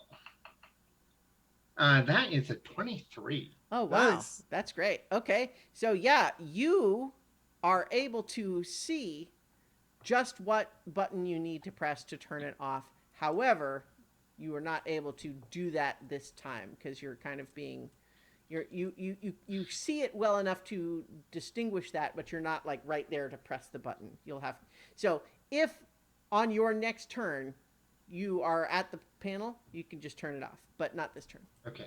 Okay. Good job. Okay, so we're back up and around, and the ship is once again boom, and everyone needs to make a dexterity saving throw. You can make it with advantage if you braced or rolled with it last time and succeeded, which I think was just Ragan that was true. Ow, ow, ow. Okay. 17. Okay. 7. What was the 17. required? 15 is what you need. So Thank you, advantage. yeah. All right. So this time, if you failed, you take 7 bludgeoning damage and are prone. Yep. Clark goes knocked to the ground. Yeah. If you are successful, then you're going to take 3 bludgeoning damage and you're not prone. I'm going to use my hazardous resilience again, and I will Okay. prevent all the damage. All right. How often can you use that? Once per proficiency. So I've used up everything I've got. Okay. I had Zeke do it, and Zeke got a natural 20 on the dex there you save. Nice. Remember, still take half damage, so it's still 3. Yeah. But yeah, okay, great. So as the ship continues to tumble, Ithilrum. Actually, Oh, what? could I have had Zeke basically press the button, like point out what button to Zeke? Let me look up the rules for those really quick. Maybe because we didn't have them do anything. That's true. Let me look up what they're capable of doing. By the way, Because this is the equivalent of using a magic item, and some things can't do that.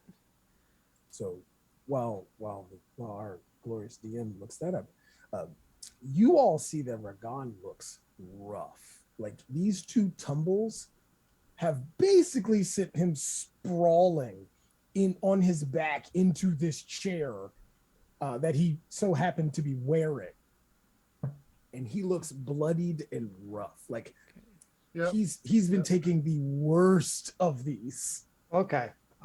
The cleric is here once the cleric gets up, actually. Let's see. Um, Uh, if I can retro a little bit, I can't take the Hadozi resilience when I'm not Hadozi. oh, well, that makes sense. So does that pop you out of Mountain Goat then? No, it doesn't. Okay, It doesn't. good. Mountain Goat's pretty tough. All right. Um, okay, so it looks like the base rules don't make it exactly clear whether the Steel Defender, let's see, can Steel Defender use magic items? It pre-populated for me. Um, wow, okay. Oh, that's interesting. Whenever the GM says that, run. No. It's good for you, but it just it also raises an issue that had never occurred to me, which is it is a creature, and therefore not only can it use magic items, but it can equip and attune to magic items. Oh, okay. Wow. Yeah. That sounds slightly OP in certain circumstances. Like, Yeah. Well, potentially. I mean, well, but I'm not gonna say no. That seems to be the default answer. So I can say then that in that case, let's not retcon that tumble that we just did, but let's say that is the lingering tumbling because once Melio asks Zeke to press that button, you feel the tumbling start to slow. yeah. So that last dexterity saving throw was just as it slows down and stops. But there's no Thank more. Corellian. You have stopped the what appears to have been a trap left behind by the beholders on board before.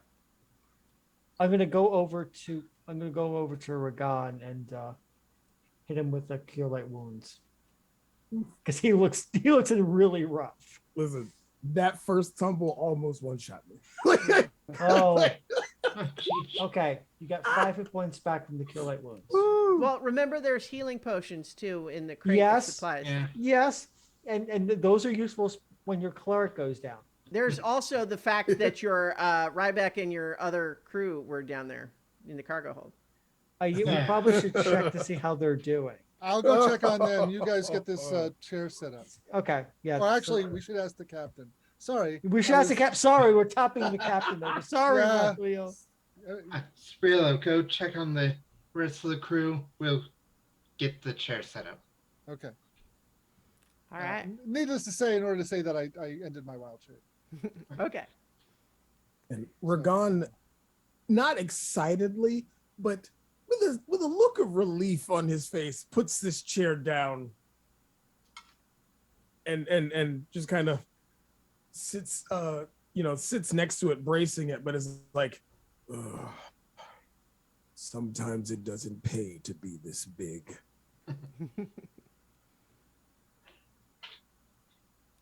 So, as Stelbrillo goes down to the cargo deck, you discover that apparently Rybeck points to one of his extremely meaty forearms and shows a tattoo which had previously looked more vibrant, but now looks a little bit faded, and says, "We've got this magic tattoo, lets me occasionally cast Featherfall. So I took care of the lot down here, down to the spinning trap or whatever that was. I assume it's resolved now that we're not spinning anymore. Yep. Everyone We're, okay up there? Yes, we are in good shape. We're getting ready to get underway. Great. Well done. So let's see. I'm looking at the next part of the adventure here. Okay. All right. Yep. So, are you you're installing the helm in one of these chambers in the command deck, Yep. and Yep. and the next step is to get on the way towards Hakatha. You have a handout that is a map of realm space, which I'm sharing with you now. And tells you where you're going. So you've got actually quite a trip to go to get underway here. So if 16 you, days travel. Yeah. Okay. that's why you got so much food and so on, Yeah. and why it was time Right. sensitive. They needed to send someone right away. And they know for did they confirm that the ship was abandoned? Yeah, it had been found abandoned and brought to Toril, which is why it Oh, was okay, where okay, okay. yeah. So this was something where it's like, how do we get to Hakatha? Well, we have one of their ships. Let's use that sort of Right. deal. Yeah. Yeah. All right. Wow. Um, All right. So you I get think on. we should be taking shifts on the helm. Yeah, I was gonna ask how would we deal with piloting, seeing as it's 16 days. I mean, if you can take shifts, then Mhm. that would be the best idea. To continually go as much as possible, so we sleep and pilot in shifts, so that we're always moving. Yeah. I think we should hand out those healing potions. We have uh, four, uh, um, four folks on board aside from the four of us. So that's a healing potion for everybody. And then one extra, correct? Or two extra, correct? Right. There was 10 of them, right? That's Right. right. So why don't we distribute those?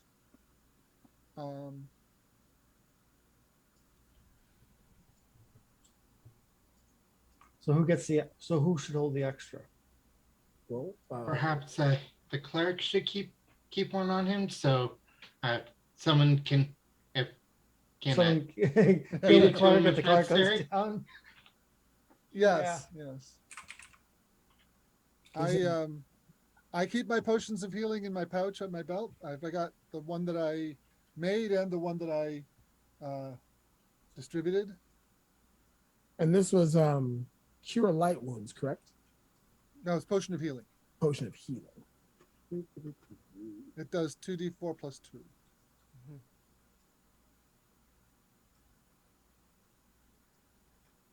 So then I have two of these things.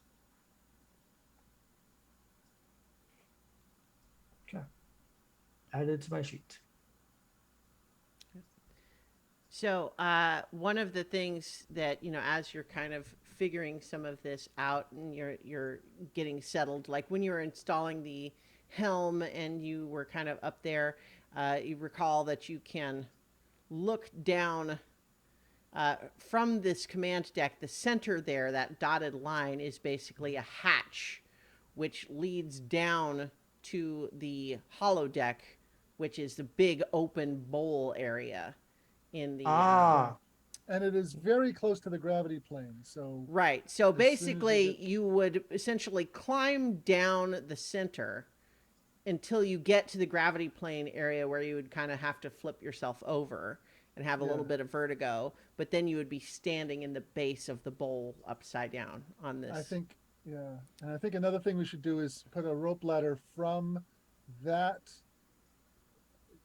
hole to the command deck to one of these side pores there too.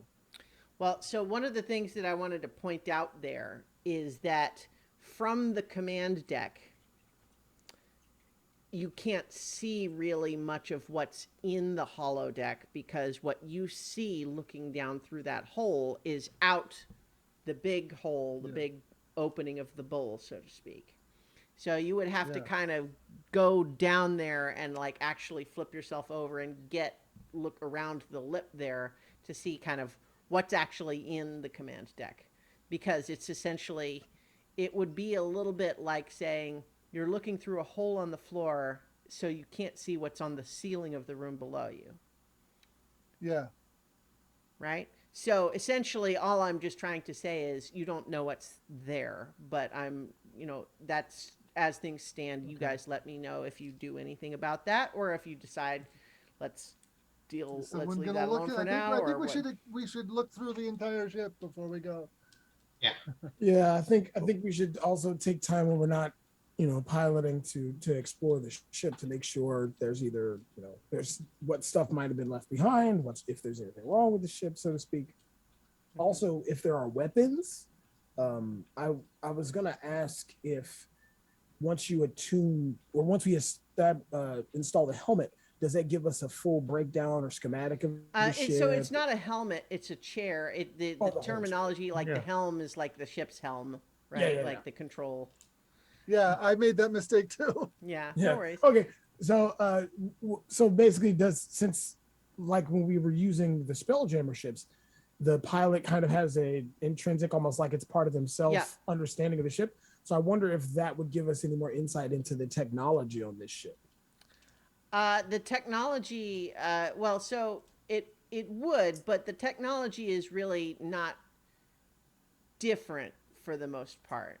It seems like you understand it with the helm in the same way that I described, but Mhm. I guess what I'll just say is that at the very least, that like it makes you aware of the other ship's systems, but that seems to, the spinning trap you encountered seems to have been the only thing that was, you know, unexpected in that regard. Okay. Right. But yeah, so I think though that as you are, do you actually, once you've got the ship installed, the helm installed, are you just like, are you getting underway before you do the rest of this, or Captain? Yeah, I think we should. okay? I, So I mean, I'll start up if that's what people want me to Right. do. I will start getting to piloting. okay, so we have Ithilrim at the helm, um, doing that. And then when everyone else is ready, presumably you're going to explore the rest. Yep, let's look at Mhm. the the side chambers on the command deck, and then the cargo deck.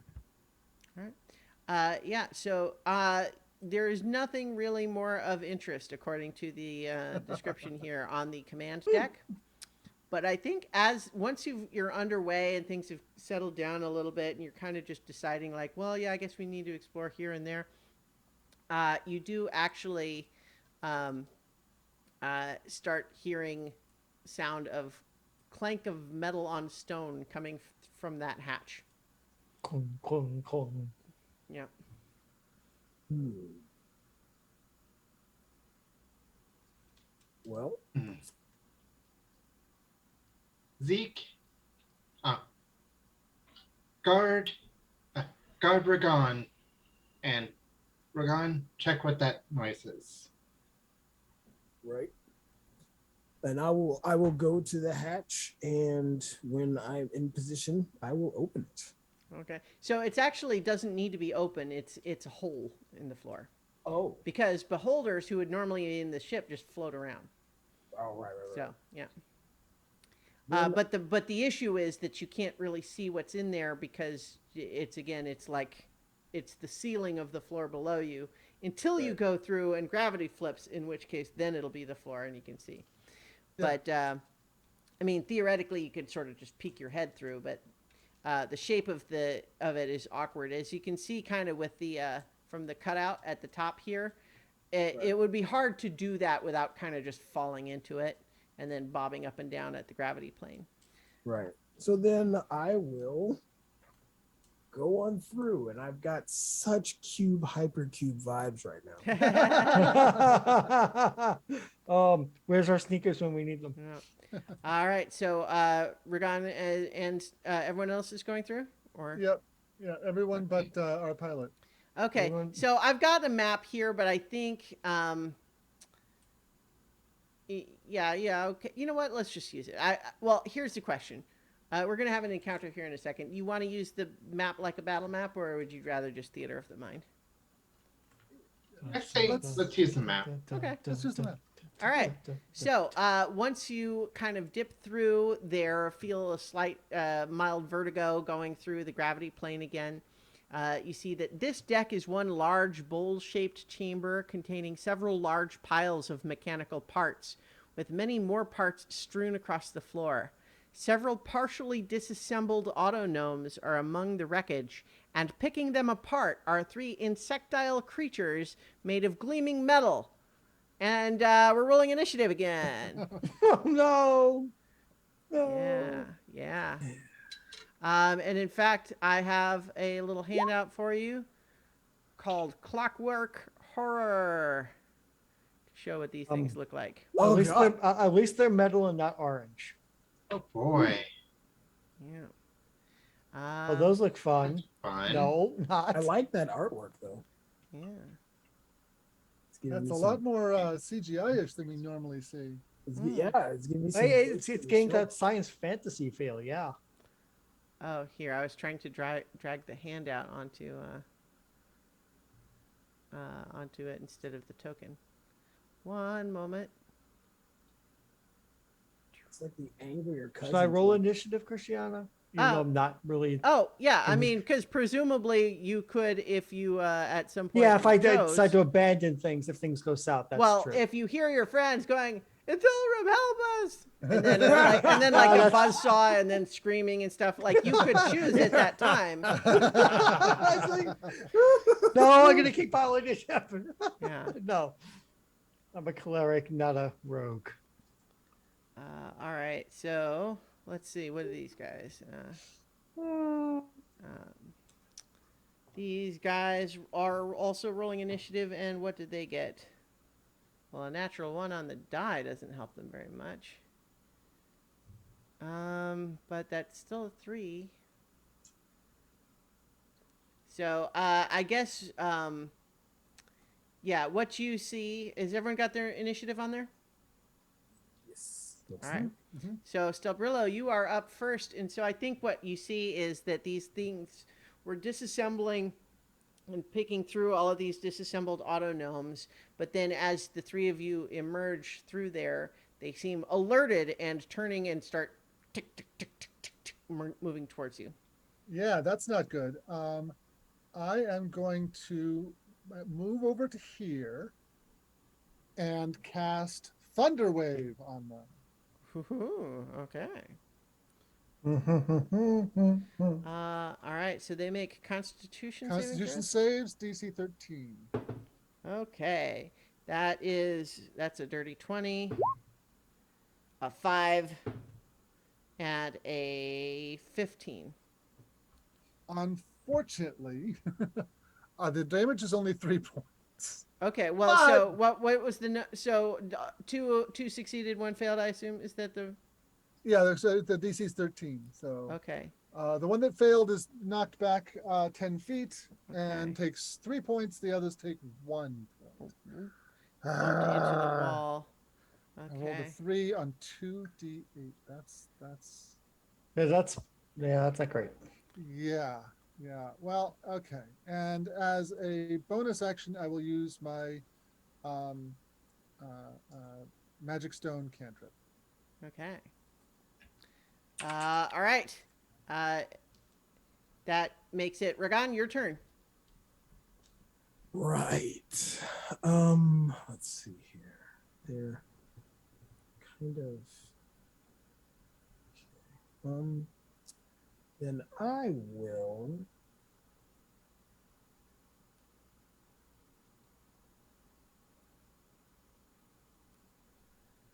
I will do oh wait, no. I will Eldritch Blast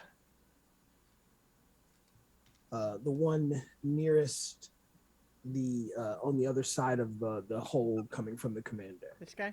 Yep. All right.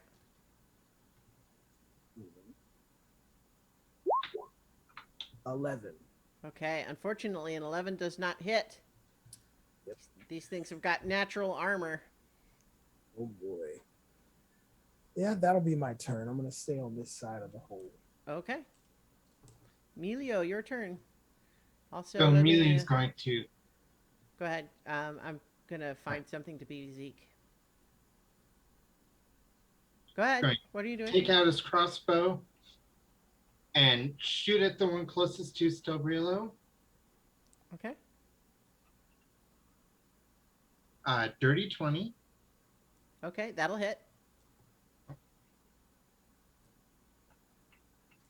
for 9 damage. Okay. The one And closest then to Stelbrillo is the one you said, right? yeah, the one closest. Okay, got it. Then I will tell Zeke to go to the one I shot at and Ren. Okay. This token probably will look okay to be Zeke. If it will show up on the map. Here we go. This will be Zeke for now. Okay. Until we get a different token made. Sure. All right. And have it roll its attack. Have Zeke roll it. Is Zeke a he, him, or an it, or what do you think? It. At least at the moment. Make sure I get the right thing.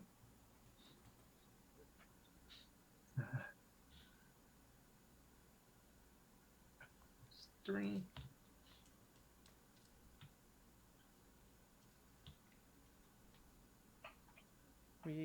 What are we waiting on? Oh, that is a natural 20. There you go.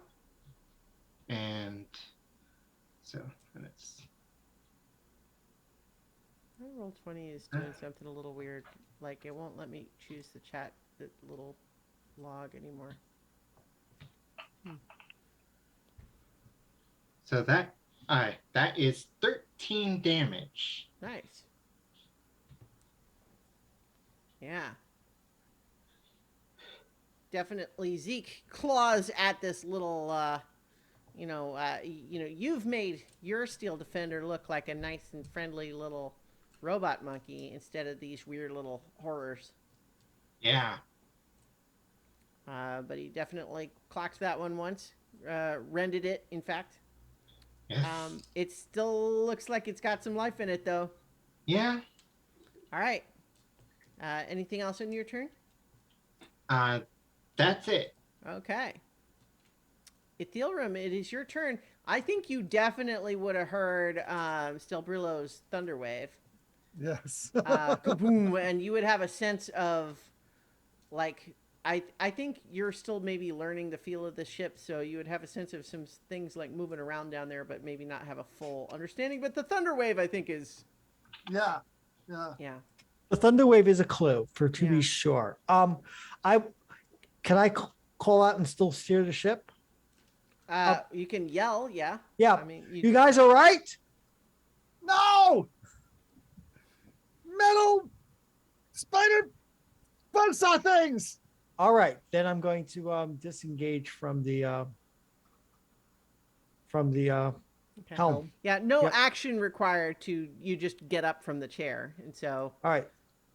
So I'm going to make my way down there. So 5, 10, 15. yeah, I think with your whole movement, because of the climbing and the gravity flip and everything, I think to actually sort of get on your feet on that level, Yeah. probably requires an action in addition to your movement.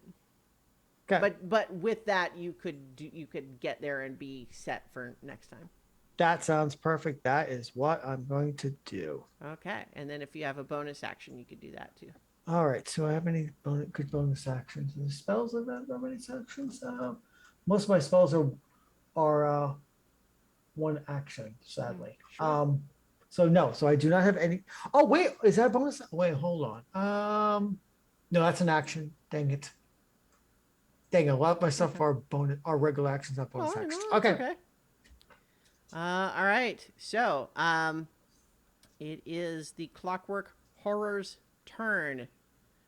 So I think the first one is right there by you, Stelbrillo. And it's got little metal chompers that it's going to try to... Actually, yeah, it's going to try to bite you with the little metal chompers. Okay. Gets a 16 to hit. That will hit. Okay, and that's going to do 6 piercing damage. Okay. And then it also has these little rotating saws that it's going to try to slash you with, and it's going to do that twice. Zeke is going to deflect attack on the buzzsaws. That's a reaction. But can do 1 attack, not 2? Defender imposes disadvantage on the attack roll of one creature I can see that is within 5 feet of it. Okay, the attack roll. Yeah. Okay, that's what I was trying to clarify. It's not like all the attacks in a round. It's one Yeah. attack. Okay, yeah. Yeah. So making disadvantage on one of them. All right, all right. So the first buzzsaw one is with disadvantage, and that is only going to be an 8 to hit. That does not hit. I As, whack it out of the way with my shield. Well, Zeke knocks okay. that one away for you. Okay. But we'll see about the second one. That one's going to be a 19 to hit, though. So, That hits. yeah.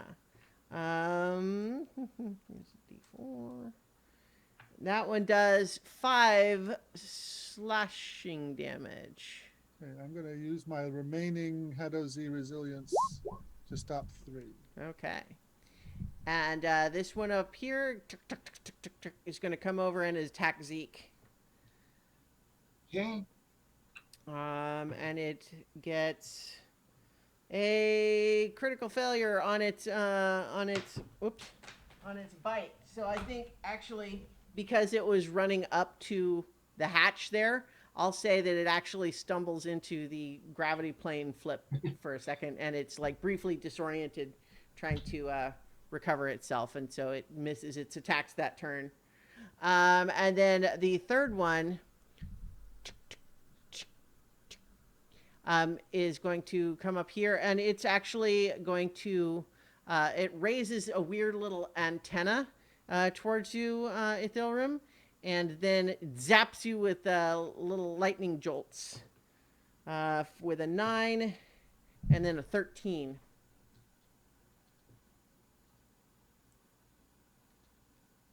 Which both miss, I presume? Paul? Yes. Sorry, I was muted. Yes, That's they all both right. miss. Yep. Okay. Okay. That makes it your turn again, Stelbrillo. How bad off is this thing? Some, like a little, not bloodied. Okay. I am pretty badly. You know what? I am going to disengage and move back here because one more attack from that thing and I could go down. Mm-hmm. Well, we But, can't have that. And you know what? As a bonus action, I'm going to use my wild shape again. Okay. To change into. Yeah. I go. The mountain goat was a pretty good choice. I'm going to go All right. with that again. Let me give you control over that token.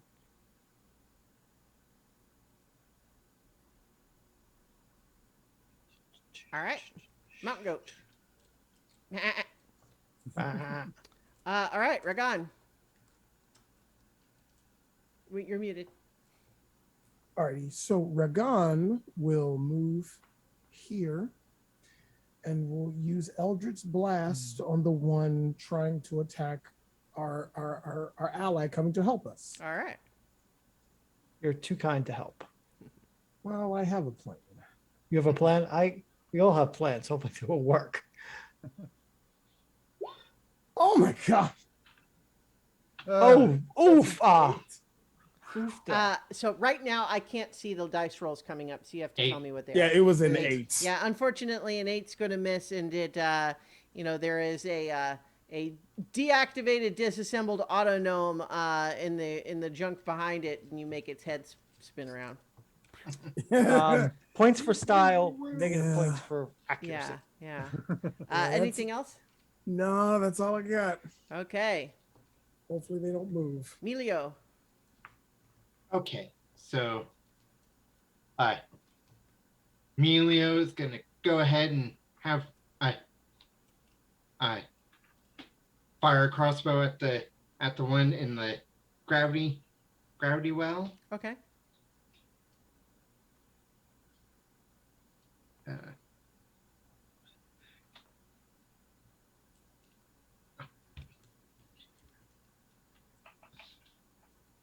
Natural 20. Nice. Nice.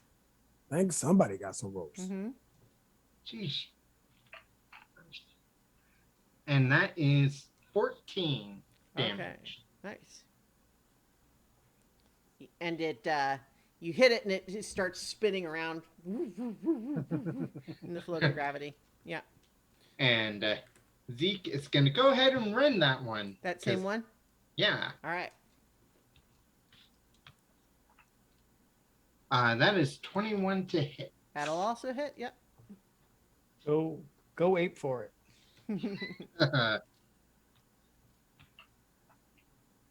And 6 damage. Okay.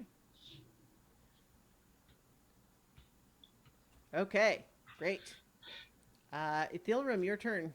Yep, Ethereum takes out his holy system, raises it, and this will sound familiar to a couple campaigns ago. Casts Twilight Sanctuary. Oh.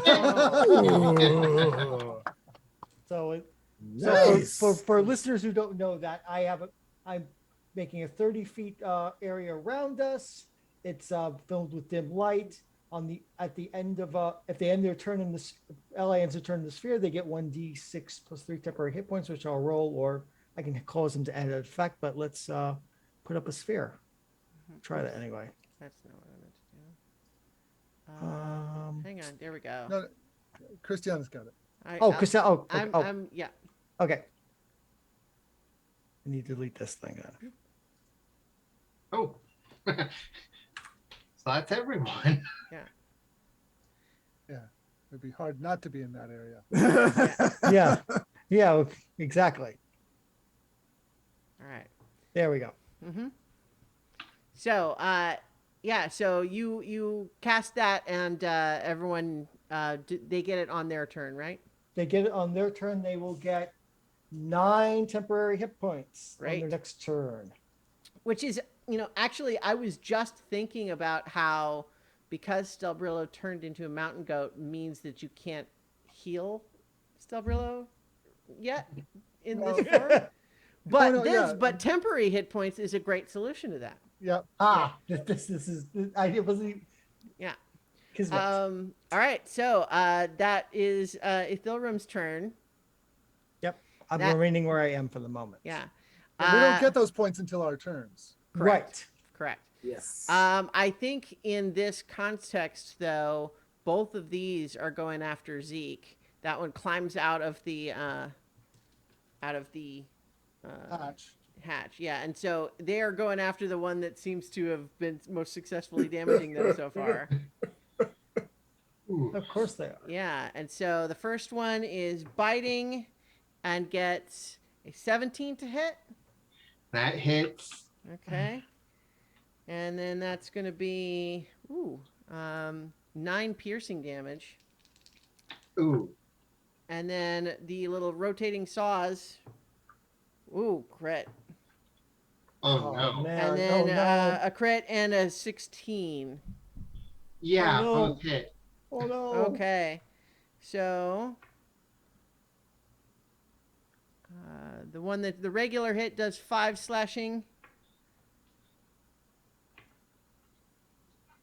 And the crit does 9 slashing. And Zeke falls. No. Not Zeke. Yeah. Well, and Only that was 20 only one of HP. the two, so I think so I think the other one does not continue to attack. Here, let me delete that extra circle there. The other one is going to let's see. I think it's going to attack your mountain goat. Okay. So, bite. That's a 22 to hit. That definitely hurt. That definitely hits. Yeah, for 6 piercing damage. Okay. And then, Yep. Then only a 9 on the first saw. That misses. And then only a 7 on the second saw. Okay. Yeah. But you got some fancy hoof work going that you're able to Yeah. evade the little saws. Jumping over them. Yeah. Yeah, and then this one is going to come over and attack you, Ragon. Right. So it tries to bite you and gets a natural 1. Oh. Yeah. It sort of spins and skitters past by accident and just ends up over here instead. You know what? I'll even because of in theory that would allow Ithilrim to do an opportunity attack. I'll let you do it if you want. Yes, I do want to do that actually. So let's do an opportunity attack. That is a whopping 7, though. Okay, not gonna hit. Well, to be fair, it was unexpected. You didn't think it was going to go past you that far. No. And then it slashes out with its little saws, and one of them gets a 17 to hit. It's my AC Red Dead on. All right, and that's going to be 6 slashing damage. Holy crap, I'm still standing. Yeah, but the other saw misses you with only a 10. I have 3 hit points. Oh boy. Yeah. All right. But that is the end of their turn. So Stelbrillo, it's your turn, and you get your 9 temporary hit points, I guess. Right. Oh. Right. Yeah. Okay. What I had planned to do is not possible here. So I'm just gonna rear up and headbutt this thing. All right. Why was it muted? Sorry. And let me find where to make that attack. Here we go. 15 to hit. Okay, 15 does not hit, I'm afraid. Oh. Okay. It's just got all these little skittery legs, and it's able to kind of absorb the hit. Like you bonk it, but it just kind of moves back with it and doesn't take damage. Okay. Well, that's my turn. Okay. Ragan, it is your turn. 9 9 temporary hit points. Yeah. Thank goodness. Mm-hmm. And we're gone. It's gonna have to whip out the big guns and use inflict wounds on this critter. All right. And you guys see Ragan say something, and there's a flash of bright lime green light.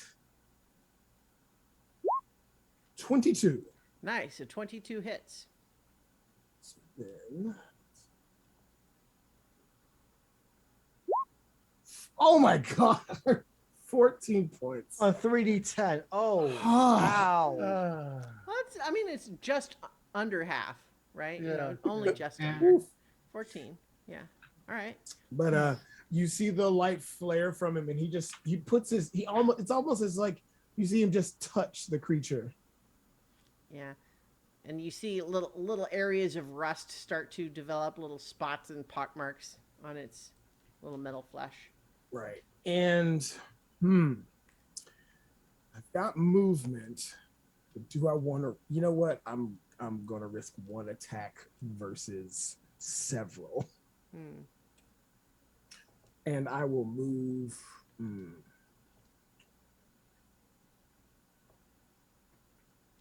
Here. Okay.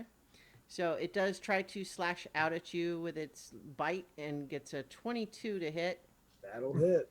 And that's going to be an 8 hit points. Comes off your piercing. temporary. So I have Yeah. one. Yes, that's okay. Well, Good. one temporary, right? And Yep, then- one yeah. temporary. Yep. Okay. That makes it your turn, Melio. David? Sorry. That's all right. Your turn, Melio. Yeah. Okay. Well, let's see. Yeah, this one gonna take a crossbow bolt. Hopefully. All right.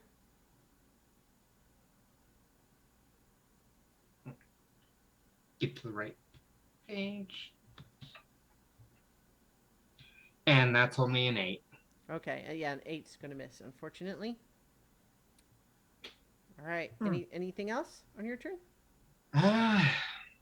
You get your 9 temporary hit points. Yes. Yeah, I got take those. Mm-hmm. And I think that's it. All right.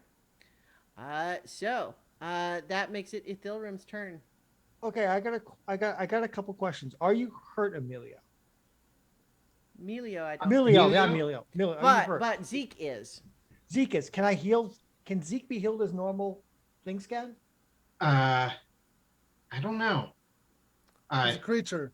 He can be healed. Well, I think there are special rules for it, but I believe that they can. I mean, basically, I haven't. There's an hour to get him back if before. Well, right, but No, obviously but you would like him up combat now, effective. right? So Right. If I I'm heal just, him now, can he come up now? um, Does that I work? Yes or no? uh, don't see anything that says no. let's see. Okay. Well, no. So I mean, he is a construct, Right. which I think you'd have to look at your healing spell to say that if it, like, usually they'll say if it doesn't work on undead or constructs or something like that. Yeah, it doesn't work on constructs. Okay, so Yeah. I can't bring him up. Mending is again would work, but All right. it's Yeah, Emilio. also mending takes a full So, minute. so Emilio, you're not injured at all. I we didn't take a long rest between the since the tumbling, did we? Nope. So I'm at 6 out of 21. All right. Okay. Then that explains what I'm going to do. I'm going to look at the three of you and I'm going to cast Prayer of Healing. Prayer of healing Uh, takes 10 minutes. Oh, it does. Oh, Yes. you're right.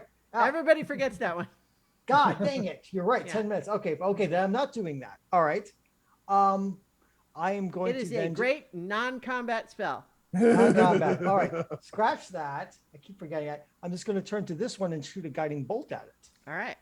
First things first. Let's see if that doesn't take 10 minutes, but can I actually hit? Let's find out. No, that is an 11. Okay. Ah. Yeah. Unfortunately, 11 does not hit. No. But I am going to move to here. Basically, I'm going to tank for Sure. this thing so it doesn't attack the other my more wounded comrades. So we're gone. that one does proceed to attack you, and I'll actually say that even as you move, you realize that it kind of had already started looking at you. You get the feeling with these things that they might just attack whatever's closest to them. So in any case, it's going to try to bite you. Yeah, Gets a 19 to hit. that will just hit me. And then that's going to be only 3 piercing damage. Okay. And then its little buzzsaws, it's going to get a 14 and an 11. Those miss. All right. The one that is attacking you in your goat form, Stelbrillo, the bite is a 19 That hits. for 4. Okay. And then the saws, that's both of those are 9s to hit. Okay. So, yeah. Still here. All right. This little guy kind of pokes around Zeke, but then What's the Hmm? what's the temporary Oh, the new temporary hit points. Yes, thank you. Let me get the new temporary hit points up. So this one I think is going to try to zap Melio with lightning from across the other side of the hatch. 8. The new if you need them is 8. Okay. So it's attacking twice. One is just an 8 to hit. The other is an 18. Yes, that one hits. Okay. That's going to be 7 lightning damage. Okay. All right. All right, and that is all of the Clockwork Horror's turn. So, Stelbrillo, it is your turn. You have your new temporary hit points. Yep. I am going to disengage and use my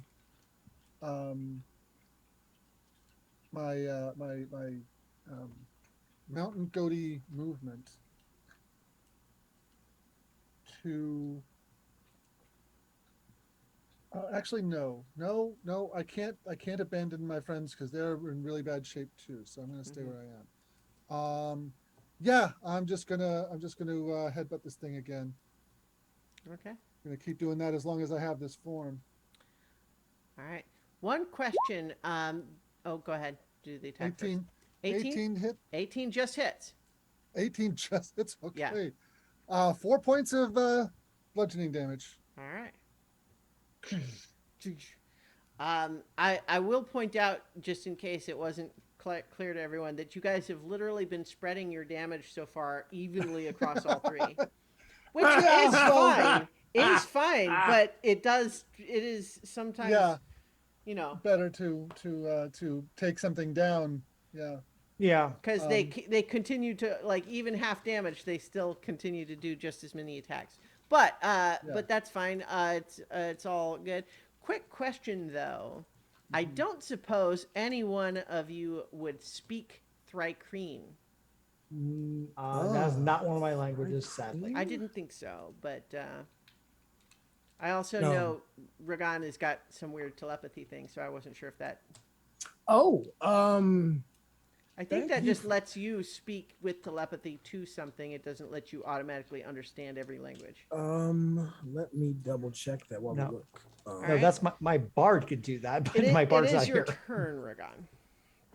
Right. What I'll say is these things seem to be chittering to each other during this fight in what sounds like it might be the Thrycreen language. But if you don't know that language, you wouldn't know. You wouldn't know what they're saying, I mean. Right. But in that case, I will, because there's one right in my buddy's face. I will, man, I will step over here and blow my last big spell. I will do another inflict wounds. Okay. 15. 15 does not hit, I'm afraid. It hops out of the way on its little spidery metal claw Yeah. legs. And there's no difference in regular melee and touch melee, is it? No. Okay, yeah, it's old school. Darn it. Yeah. Alrighty then. And I will step back behind. Well, yeah, I will stay here because. Yeah. You reach out to touch it with your glowing hand, and it does the little hop back. No, thank you. Yep. Oh boy. All right. That makes it Melio's turn. Okay. Melio is Remember, going to. everyone take your new temporary hit points. Yes. Yes. Temp HP. Oh, good. Oh man, I forgot about that. Yeah. Don't want to forget that. Oh no. Yeah, Oh. I did forget about that, but also I forgot that because of my background, I have one more casting of inflict wounds Oh, okay, great. because it's the magic initiate feat, so you get Mhm. one free casting, and I use my 2 pack slots for that one. So. Nice. Okay, so Melio. I only got one or a roll of 11. Okay, 11 misses, unfortunately. Okay. Yeah, that's got to be it for now. All right, Ithilrim. All right. So I'm going to point at that one in front of my two friends, and I'm going to cast Moonbeam. This one here. That one there. Okay, Moonbeam creates just a 5 foot by 5 foot, I think, right? Yes, a 5 foot. Yes, a 5 foot. Yes. When a creature enters this area for the first time or starts its turn there, it's engulfed in ghostly flames. Got to take a Constitution saving throw, or take 2d10 radiant damage, half damage on a successful save. Okay, great.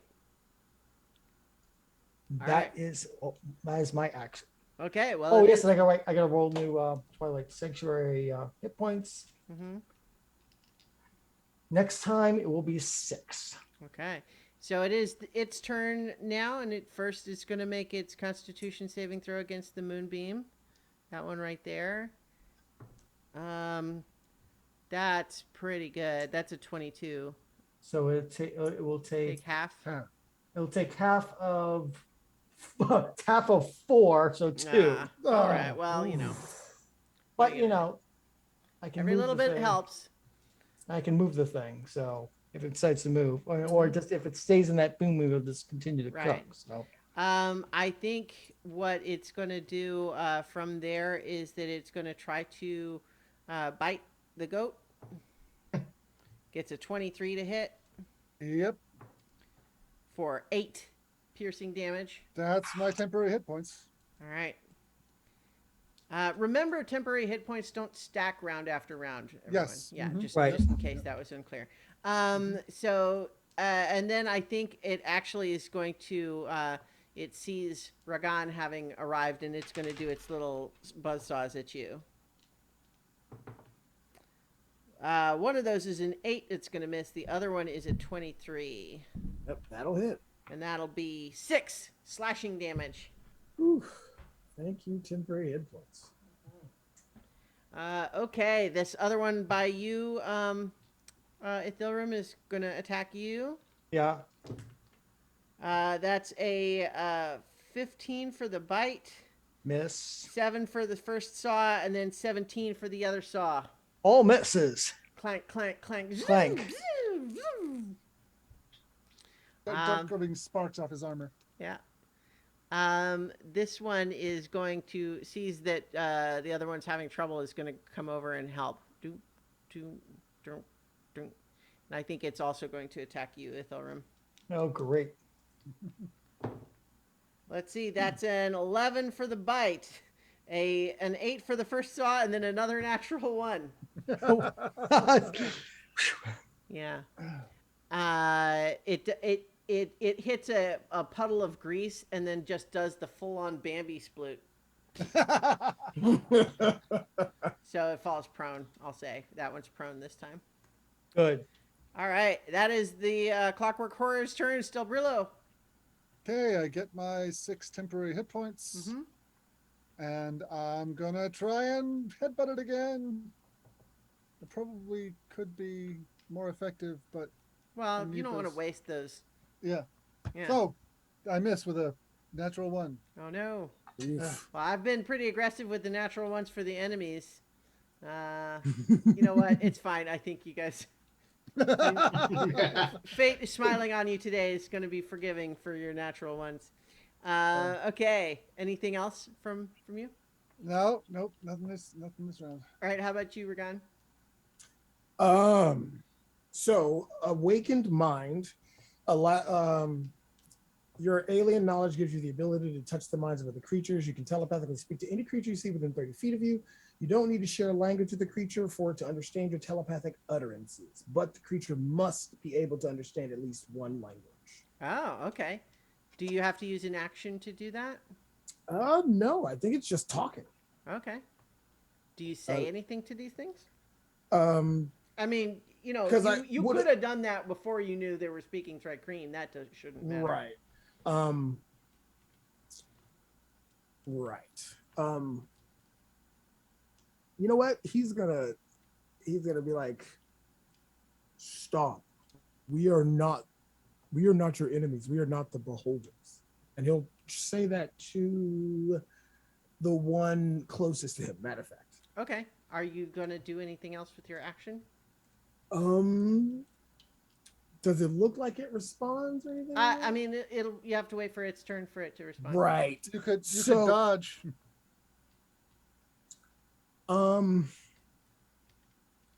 Right.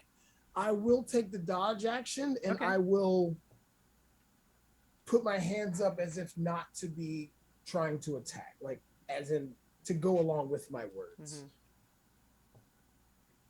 All right. Okay.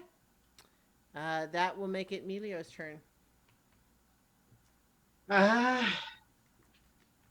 Emilio. There's a bunch of junk around, right? Yeah. Gonna send a piece of some of one of the bots. Yeah, the auto gnomes. Yeah, one of the auto gnomes as catapult against. It's an auto gnome fist. Yeah, All right. against the one that was with the moonbeam. Okay. So that one makes a dexterity saving throw? Yes. All right. 4. Okay. So that is 23 damage. Wow. Wowza. That is a pretty fancy hit. That is one short of max. Nice.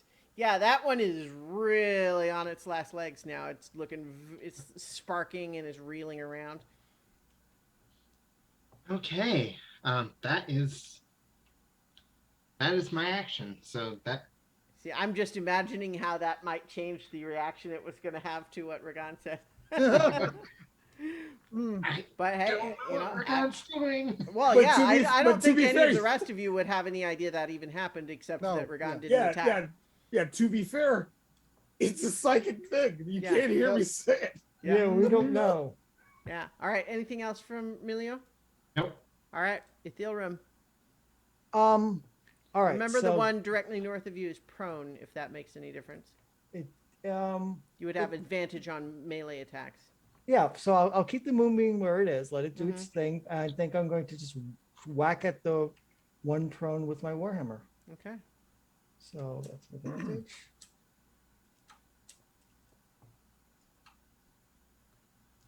That did not help though. 17. 17 misses, unfortunately. I think Yeah. you sort of you clonked on part of it that just sort of flattened against the floor and wasn't Yeah. damaged. Wasn't vital. Yeah. But all right, and let's roll the Twilight Sanctuary for new temporary hit points. Next time will be 5. Okay. All right. It is the horror's turn now.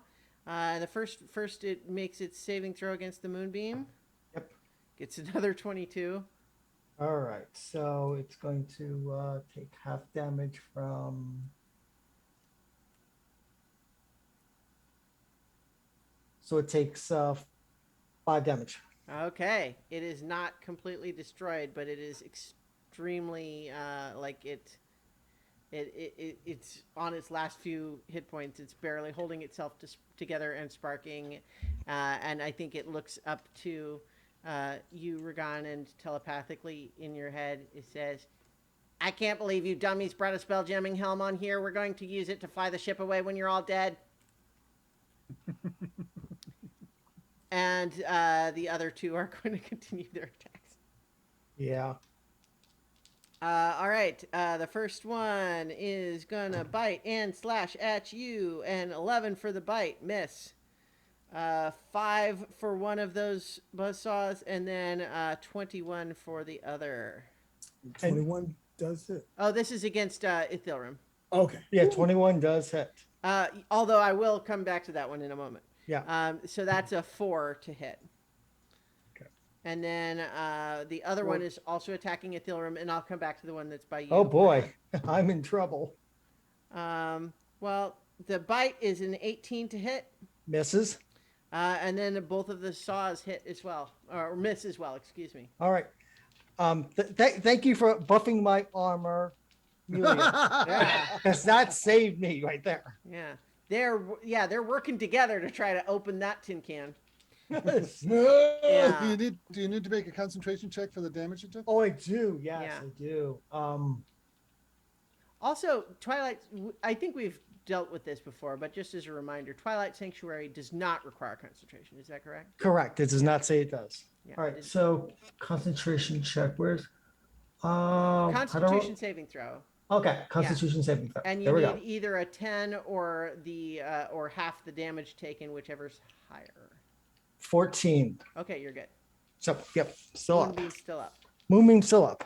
All right, so the one that is down there by Stelbrillo and Ragan is continuing. In fact, actually, I think it's going to concentrate its attacks on Ragan because Ragan thought he was able to talk it down. Right. And dodge adds what? +1 to AC? They have to roll Disadvantage. advantage. Yeah, or they have to roll disadvantage. Oh, nice. So the bite is going to miss, which is lucky for you because the second of the two rolls was a natural 20, but the first of the two rolls were. Oh, goodness. Up, yeah, and they all miss with your dodging. So this enormous, bulky GIF is jumping up around as this tiny little nimble robotic creature is, but you're jumping out of the way. So fortunately, because of your dodging, they all of the attacks miss. Oh, thank goodness. Yeah. Oh. All right, Stelbrillo, it's your turn. Okay. Ragon is a dancing warlock hippo. I'm expecting that moonbeam is probably going to take it out next round. Seems So- likely. So I'm going to disengage and head over here All right. and paw the ground ready for a charge. Nice. Dun, dun, dun. Yes, the dancing hippo. I'm just suddenly thinking of Fantasia now. The ballerina hippos. Definitely need to get you a tutu. Right. All right, Ragan, it is your turn. Man, I cannot wait that long. Let's see.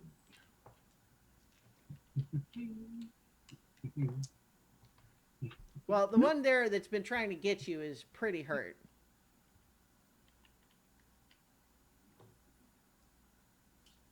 An intimidation would take my action, wouldn't it? Yeah.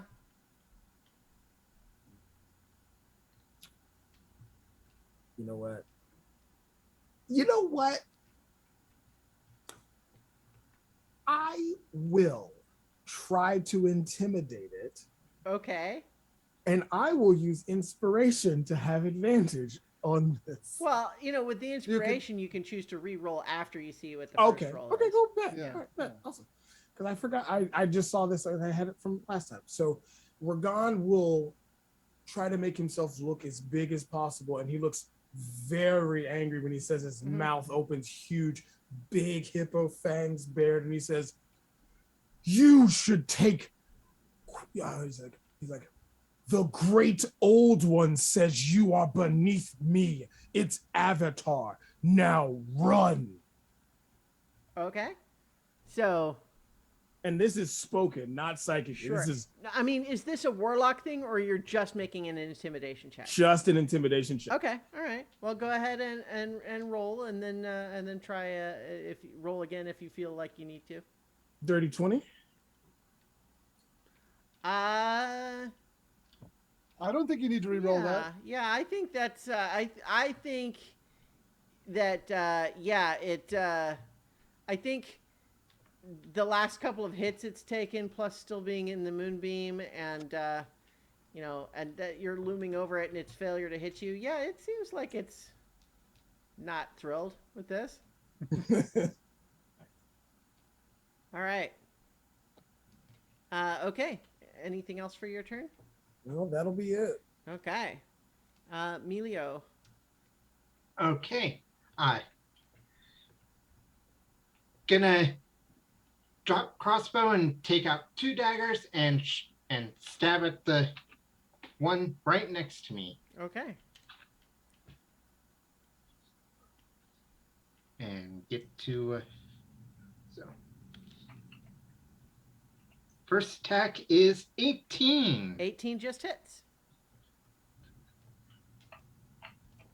So that's 5 damage for that one. Okay. Offhand is only a 13. That will miss, I'm afraid. All right. Takes 5 from the first dagger. Okay. Anything else? Oh, actually, that Oh. first one would have been the one I had the infusion on, so that would have been 6 damage. Okay.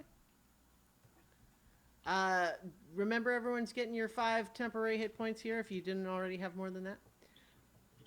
I got more than that, so. Right. Yep. Yep. Okay. So, Ethilrum, your turn. All right, I'm going to cast Guiding Bolt on that one, the one that my buddy has been fighting. Great. That is a 17, however. 17 just misses. It just. I know. You managed to hit just a tiny little piece of it, and that little piece just sort of flies off, and it acts like it doesn't need it. New temporary hit points is 7. Mm-hmm. All right. It is their turn now. So the one that's in the moonbeam looks like it's about to run, but first, it has rolled an 18 on all 3 Constitution saving throws. 18 on the die, so it's another 22. That's amazing. Damage? It takes another 5 damage, though. And so it looks like it's about to run away from how scary Ragan is, but the moonbeam burns it away before it can. Actually, I can imagine it's like, it tries to run and just falls apart as it takes its first step. Mm-hmm. Okay. Yeah, so that one is dispatched. and is not able to otherwise do anything on its turn. But otherwise, the other ones are going to continue to try to. Actually, I think one of them is going to come over and attack Melio for attacking it. Yeah. Yeah. Makes sense. All right. That's going to be a 17 on the bite. That hits. Mm-hmm. That's only going to be 4 piercing damage. And then one of the saws is a 22 to hit Yeah, that hits. for another 4 another 4 slashing damage. Oh boy. But then that last one is a natural 1. Okay. Well, good thing still get the temporary hit points. Yeah. All right. And the last one is attacking Ithilrum. Yeah. The bite is a crit. Oh, Oh. no. Oh boy, this is bad. This is One bad. of the saws hits, the other does not. So Okay. the saw that hits is going to be 6 piercing, slashing damage. Yeah. The bite that hits is going to be 10 piercing damage. All right. I have 1 hit point. I have 2 hit points left. So that was technically we're going to need 2 Constitution saving throws because that's 2 different attacks. That's true. So first one you still only need to beat a 10. I got a 10. It's gonna 10 is a 10 is a success. Okay. And then the next one you also need to get 10 or better. That was a 21. All right. So moonbeam. So the moonbeam stays up. Yes. The moonbeam stayed up. Exactly, like the castle. Yeah. All right. That makes it still Brillo's turn. Going to back up a little bit to get a good running start, and then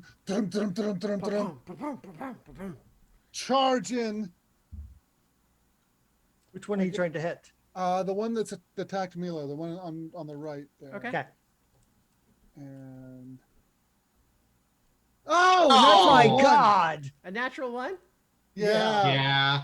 I think you you slip in that same puddle of oil from earlier and fall into the hatch and find with your momentum that you actually end up landing up back, flipping around and landing back on the command deck.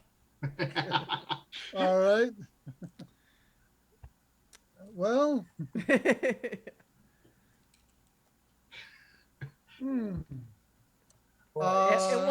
it was so great right up until that last little bit. Okay, Oh, well, dear. yeah. Oft gang a glay. Yeah. All right, Ragan, your turn then. All right, Ragan will move over here to behind where Zeke has fallen, Mm-hmm. and I will cast Eldritch Blast on the one in front of Melio. Great. Let's hit, please, and thank you. 60. 16. Unfortunately, these things are tough to hit. Mm, Man. yeah. Yep, that's my turn. All right. That makes it Melio's turn. Milo's gonna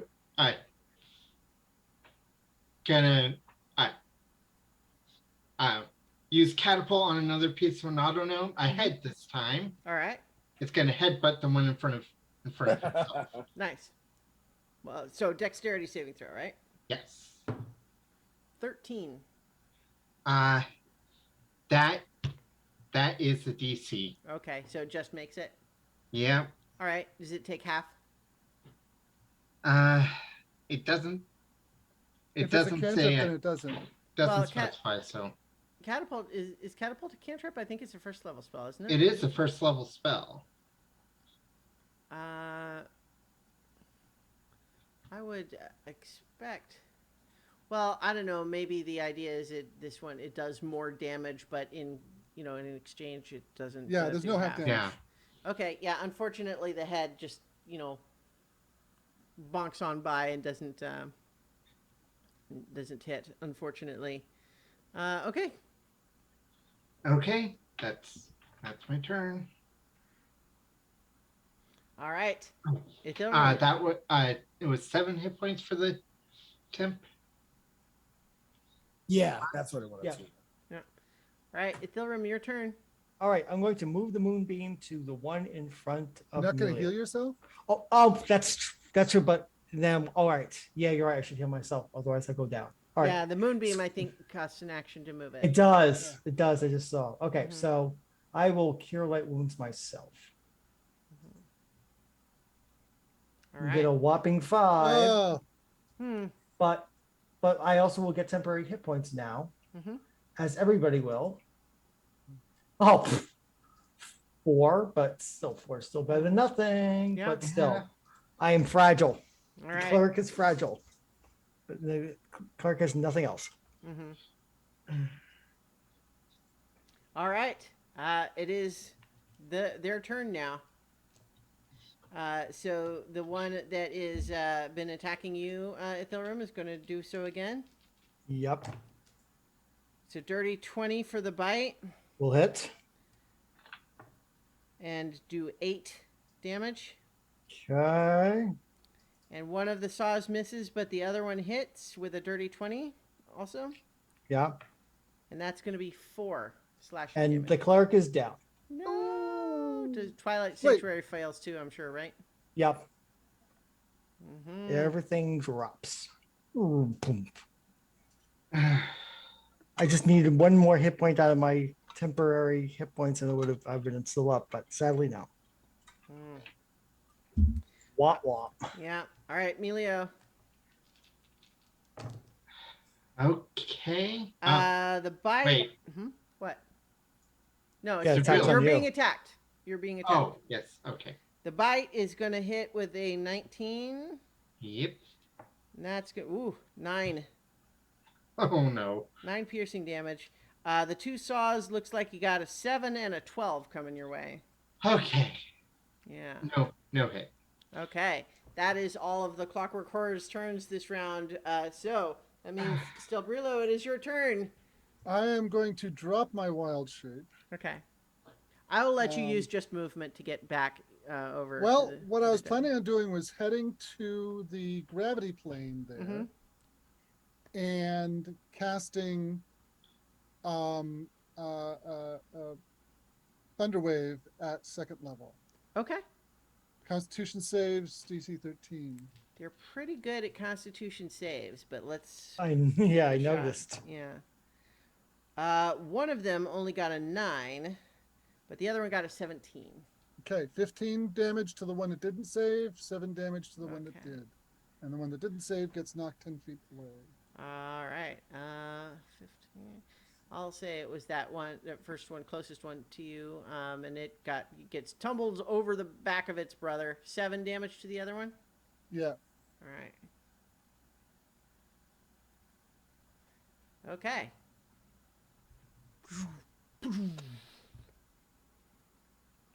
And then I will, if I can use the rest of my movement to just climb up onto the. Yeah, no problem. Okay. Okay. Ragan. Right. So I will again Eldritch Blast, but this time I'll Eldritch Blast the one that was not hit Okay. by Sabrillo.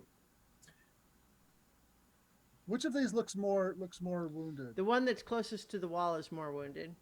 Okay. Right. Hopefully this works. Why don't we concentrate fire on that one?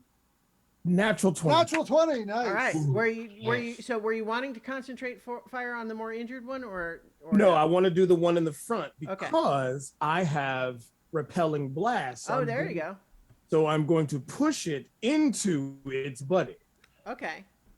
And the damage is So it'd be 2d10, right? With the yeah, for the +3. So that's 13 plus one more D10. Let's see. The +3 is because of your Agonizing blast. yeah. Okay. Yeah. Gotcha. And, so it's only 3 more. So it's 16 total. And I push it into its compatriot. Okay. So I think that I'll say that they're both knocked prone, but there's no other mechanical difference there. Awesome. So yeah, that's my turn. Oh man. They are both roughly equivalently injured now, both bloodied, so to speak, but they got some fight in them still. And your cleric is down. So Emilio. Down, but not for long because cure wounds on the cleric Great. for 8 points. There you go. Just before his turn. The fight isn't over yet. Mm-hmm. Mr. Thorum. All right. Ithilrim, it's your turn. Yeah. All right. So what am I doing? Thank you, Emilio. I got one more second level slot, and that's it. Mm-hmm. Both of them are prone right now, but also so are you, so you can stand up. But I will stand up. mm-hmm. Um. You'd have your prone advantage on melee Yeah. attacks. Yeah. Let's do that. Let's just whack him with the warhammer and see what happens. If you're knocked prone, do you automatically fail a dex check? No. Okay. Darn. You're thinking restrained. Right. Yeah, but otherwise you could just sacred flame them. Mhm. So that they don't get any disadvantage on that dex check. No. All right. So yeah, I'll just try to whack the closest one with the warhammer since it's prone. All right. Yep. Oh my God! No, I cannot hit anything. So close. Oh well. I just have no ability to hit anything. Even the move's Okay. not great. Crap. So it is their turn now, right? Yeah. I think the one that has just noticed you get up and try to hit it with a hammer is going to attack you again. The cleric might go down again. It's like, stay down. Natural 1 on the bite, and then 15 and an 11 on its respective saw blades. And I'll say with that natural 1 on the bite, it actually is going to take 1 point of bludgeoning damage as it breaks one of its little pincers on your Okay, now. on your like it ends up trying to bite the end of your mace, and it's like doesn't work great. It didn't turn out like it thought. It's very different flavor profile. Mouth feels bad.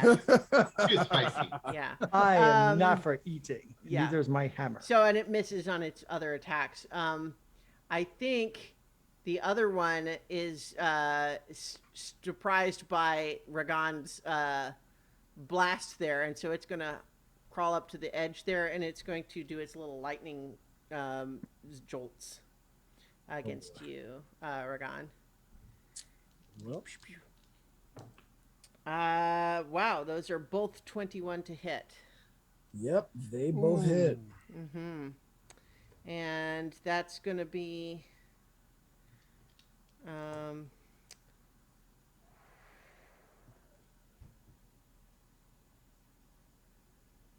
Oh boy. each of them is 12 points of lightning damage. Holy crap. And the hippo goes down. Oh. So I think technically, so would 12 points have put you down? Yes. Then the second one, Is a failed death save. well, yes, although I think the question is whether it would have fired the second one at him if he went down after the first one. I think no. So I think Okay. instead it's going to fire the other one at you, Stelbrillo. So that was a 21 to hit and 12 damage coming your way. Okay, well, I am still up, but thanks to the temporary hit points, but not by much. Mm-hmm. But yeah, we are in a something of a death spiral here. So my turn, right? Yes. Okay, I'm going to step over to Ragan and cast a Cure Wounds at second level. All right, there you go. 15 hit points. Thank you. Yeah.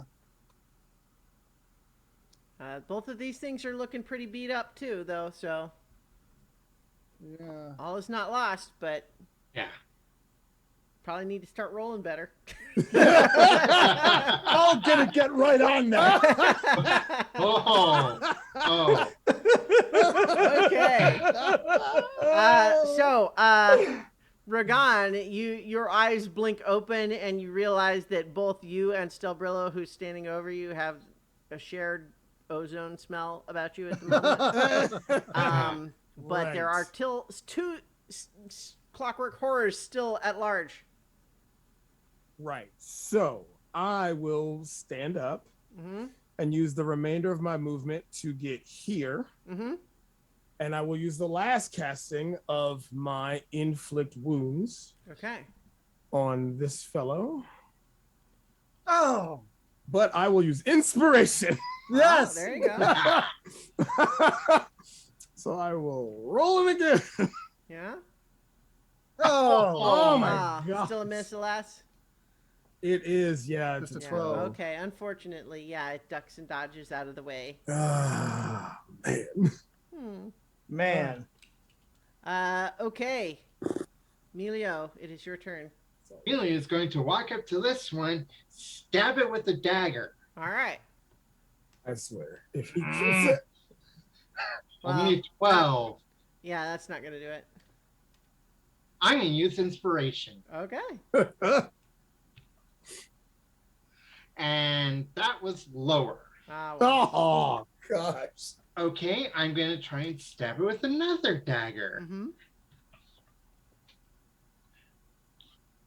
Another 12. Oh, well. Oof. At this point, we might need to start using stuff that involves rolls instead of saves, like saves. Gosh, Yeah. I don't Yeah. have Terrible. anything left that involves saves. Well, there's also, like, theoretically other strategies that could be employed. Yeah. Shifting objectives and such. But that's all up to you. So, Ithilrum, it's your turn. Yeah. All right.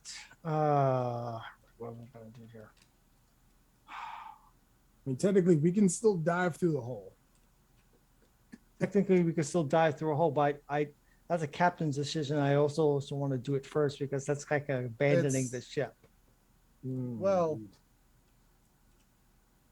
you're not the captain. I'm also not the captain. Right. How many? I'm one good shot from this thing will kill me. I don't think I'm running out of healing fast. Potions. Potions. I know we have potions. I only want to use the potions 10 minutes into a voyage either, but Yeah. That Well, is also you know. true. Ideally, you don't want to die 10 minutes into the voyage. that's also true. Right. All right. Oh, boy. I know I'm quite in a decision here. All right. This is a tough fight. What's that? It's a Tough tough fight. fight. I'm gonna use my last second level spell and cast Moonbeam again on this one. Okay. Let's try that again. All right. Okay. So that makes it, unless you have anything else, that's going to make it their turn. Yeah, if I move, I'll get attacked. I don't want that. Yeah. All right. So what saving throw is it again? Constitution 13. Okay. That little guy, he fails. That is a 6. Okay, roll it. Roll high damage. Good. He gets 9 Oh. damage.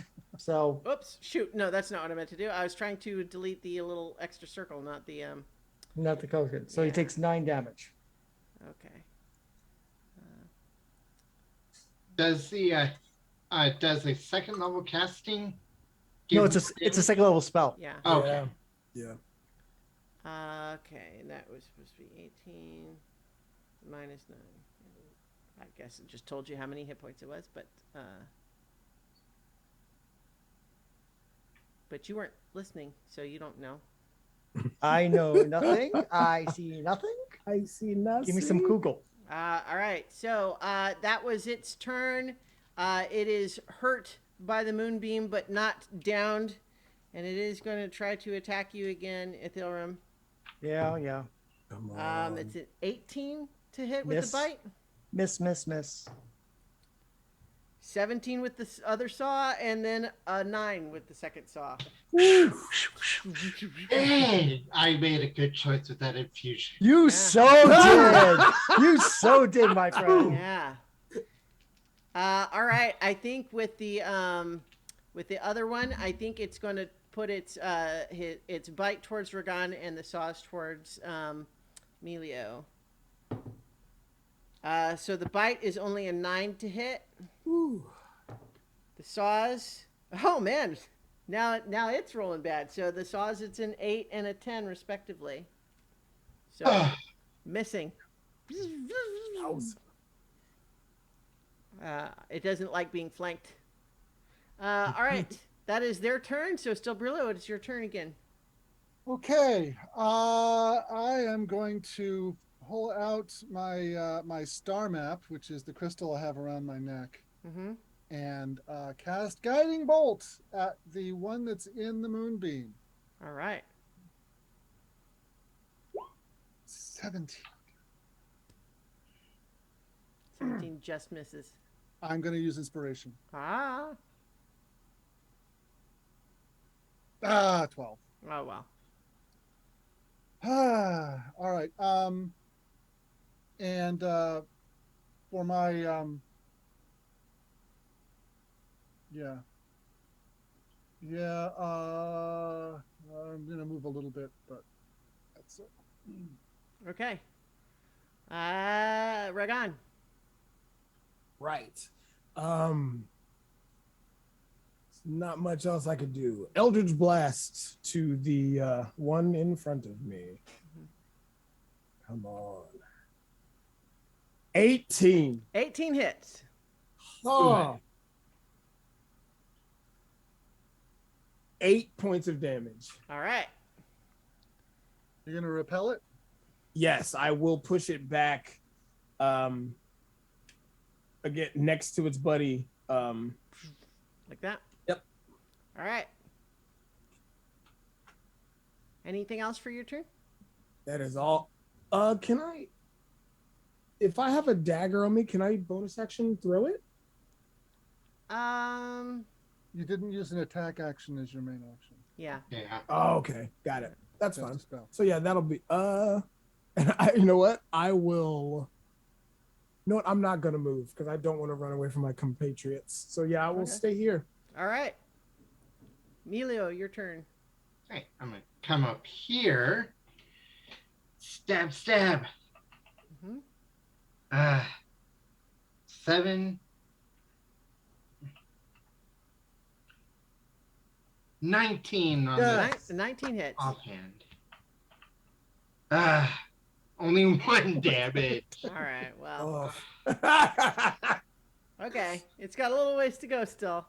Man. Yeah, Oof. that's my turn. Yeah. All right. Ithilrim, your turn. All right. I'm going to cast Sacred Flame on that one.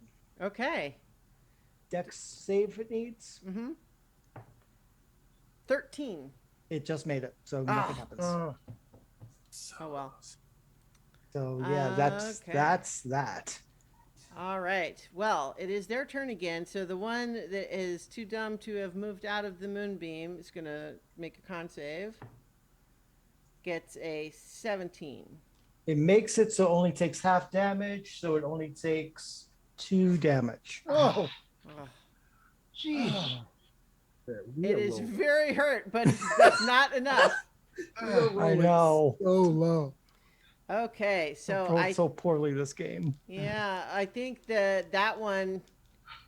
I'm trying to think, like, it's been, you know what? I think that one is going to have turned and attack Melio, who just came to poke it with a dagger. It's going to be 23 for the bite. Yeah. That's 8. 8 Piercing damage? Yeah. Yeah, I am down. Oh Emilio no. is down. Oh no, I don't have any healing spells. Well, and it's going to turn its saws then to Oh Ithilram. boy. Hmm. Oh guys. Oh no. One of them misses, and the other one is a crit. I Oh, think Oh, this no. might take down the clerk. Ah, 6. Okay, I'm still alive. All right. But now there's the other one that's just Now's the other standing one. right there. Yeah. Right. Yeah. Mm-hmm. Okay, that bite for that one is 14 to hit. The one saw is 9, but then one of them is a dirty 20. Yep, the dirty 20 will hit. 5. Down he goes. No. All Okay. right. But that is the horror's turn. Still Brillo, it's your turn.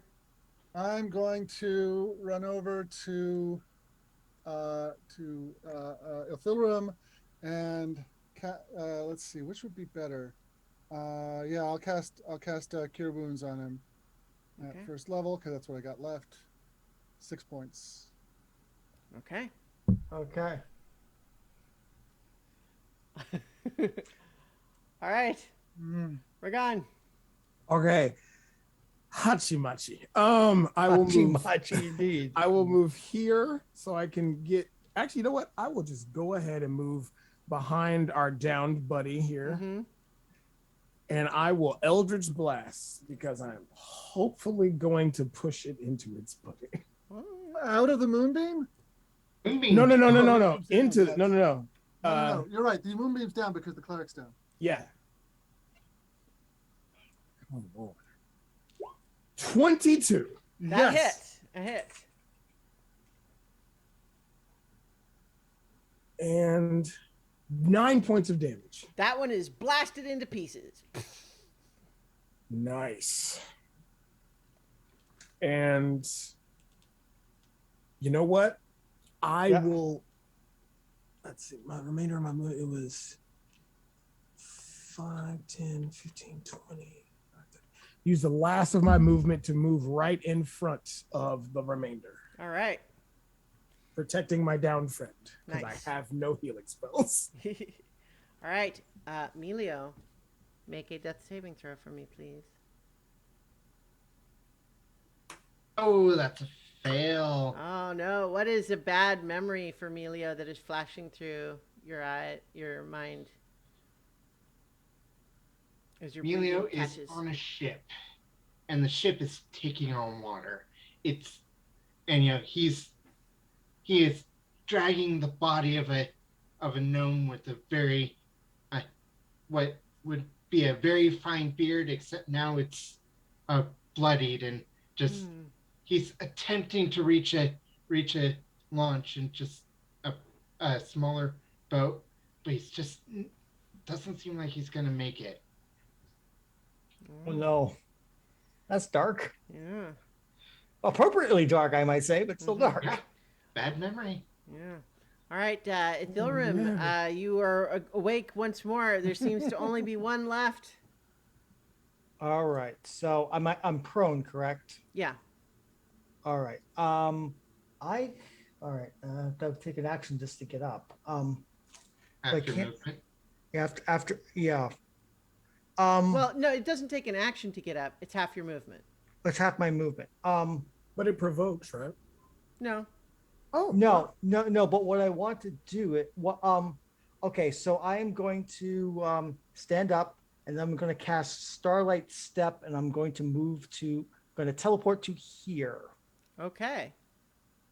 But I don't have. I can't then cast a spell, correct?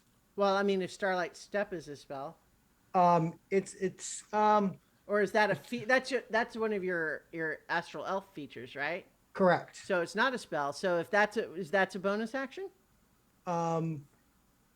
You can match as it does. You can magically teleport up to 30 feet to an occupied space you can see. It doesn't say it's an action or any. No. any kind. Okay. It absolutely does. Let me Yeah, is it an action? Is it a bonus? I don't know. let me find it for you. because it definitely says, and it's almost certainly a bonus action because it's very much like Misty Step. It is. Yep. Starlight Step. As a bonus action, you can magically teleport up to 30 feet Yep, bonus to an action. unoccupied space. So that means you can still cast a spell. Okay, so I'm going to cast Spare the Dying on Melio. Yay! Indeed. Yay. All right. So Nope. that makes the one. It is now once again the turn of the one remaining Clockwork Horror. Let's go. Ragan has put himself in harm's way. I have. Okay, that's a 23 for the bite. That'll hit. 4 piercing damage. Nice. And now the 2 saws. One is only a 12 to hit. Does not hit. The other one is an 18. Just hits. All right, and then that's going to be 6 slashing Ooh. damage. The hippo is still standing. Woo! That's something. Barely. All right, Stelbrillo. Okay. It's. I feel like saving throws are better than to hit rolls. It's just like doing some damage is better than nothing. So I'm going to step to the side so I don't catch anybody, my friends, in it, and cast another thunder wave. All right, Constitution. Constitution save DC 13. Got a 12. 7 points of thunder damage. Nice. And it's knocked back 10 feet. Though I think in this bowl it's slide right Yeah, back down. again. I'll say that knocks it prone though. Like it Okay. falls prone as a result. It is not destroyed, but it's very, very damaged. Okay, Ragan. Yeah. Eldritch Blast. Okay. But no, wait. Since it's technically a range attack, it's a disadvantage because it's prone. Actually, what do I got that will Yeah, it's hard to hit wow. 18 with disadvantage. I mean, could be done, but yeah. wait, no, it's prone. Well, actually, that would just mean double disadvantage. Melee is only So yeah. ranged against a prone creature is also disadvantage. So I mean, it Right. wouldn't stack or anything. It's just doesn't help. What if I grapple it? I mean, yeah, you could do that. I'm going to grapple it. Okay, make an athletics check. 16. Nice, and then it. Oh shoot, I closed the. Hang on, let me reopen the page for that. It is going to make a dexterity to try to evade, and it only gets an 11. You have grappled it. And so yeah, I will hold it, and I think that would make it just a straight roll, right? Because Technically, all that grappled does is make it it can't get away. It can't move. Okay. That's fine. And it is still prone. right. And its movement speed is 0. It means it can't stand up. Oh, Right. good. You're So holding I'm it gonna- down. so- Yes. yeah, so I'm Yes. gonna keep holding Yes, you it. kinda then. got it pinned. Absolutely. Yeah. Okay. Melio is stabilized. So his breathing is once again steady, but he is still unconscious. Ithilrim, it's prone and Ragan is holding it down. So if I attack it with a melee weapon, it's with advantage, correct? Yes. Let's go do that thing. Let's see if I can hit this thing with my good buddy, the hippo, holding it for me. Let's go for this.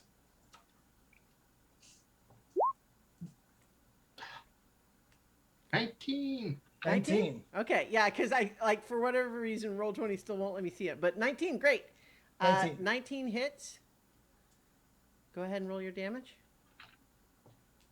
4 damage. I can't roll damage this game. We like in it. It has 1 hit point. Oh my God, that's ridiculous. And it is its turn now. But I think, like, the only thing that makes any sense is that it would use its action to try to break the grapple here. Okay. Yeah. I think so, because I think at this point, yeah.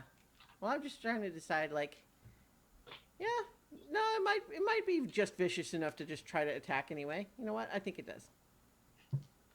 It's going to try to bite Ragan. Would that? Oh yeah. Does being prone and grappled impose any disadvantage? No, You have a disadvantage in attacks while prone. Oh. do you? Yeah. On Yeah. melee Yes, you attacks, do. yes. Okay, yeah, sure. Oh. Okay, so that's an 8 then instead on the bite. Oof. And My then goodness. against I think it's going to keep trying to hit you, Ragan, because you're the one holding it. Yep. But Yep, the first prone saw has a then is going to be a natural 1. And then, so both of those saws, one of the two dice was a natural 20, but the lower one was not. So, yeah, they all miss because it's at disadvantage. You're holding it prone. Well done. That was a good move. Yeah. It like literally, I was like, what can I do to not waste this summer vacation? So I'm imagining you've just got one great big palm just like pressing it to the ground and it's trying to get like because I am out of first level spells. These things are hard to hit. So I was Yeah. like, you know what? I'm pretty strong. Yeah, no, that's great. Stelbrillo, your turn. Yeah. Okay. Everything I've got is a missile attack, which is going to be at disadvantage against the prone Right. creature. Okay. Unarmed strike. Gangland style. So I can just take out a dagger and try and stab it. Yeah. I am attacking with advantage. Come on, let me have advantage. There we go. Wow! Critical hit! Critical hit! All right. Oh. Tell me how you finish this thing off. Yeah. Pull out my dagger, which I haven't trained or used or anything like that. And So technically, you are, if you're proficient. I'm in proficient. It, yeah, I'm yeah. proficient, but still, it's not like something that I used a lot. And so rather than like attacking like with some knife moves, he treats it like he's like because this is kind of crabbish type of thing, and prise off its belly plate the way you do when you're opening a crab to eat it. Oh man. Wow. We're all still alive. We're all still alive. Emilio is unconscious. Amelia was unconscious. Oh, okay. It's stable. Yeah, I will pull out one of my 2 healing potions, the one that I made, and give it to Emilio. All right, Because go ahead and roll 2d4 plus 2.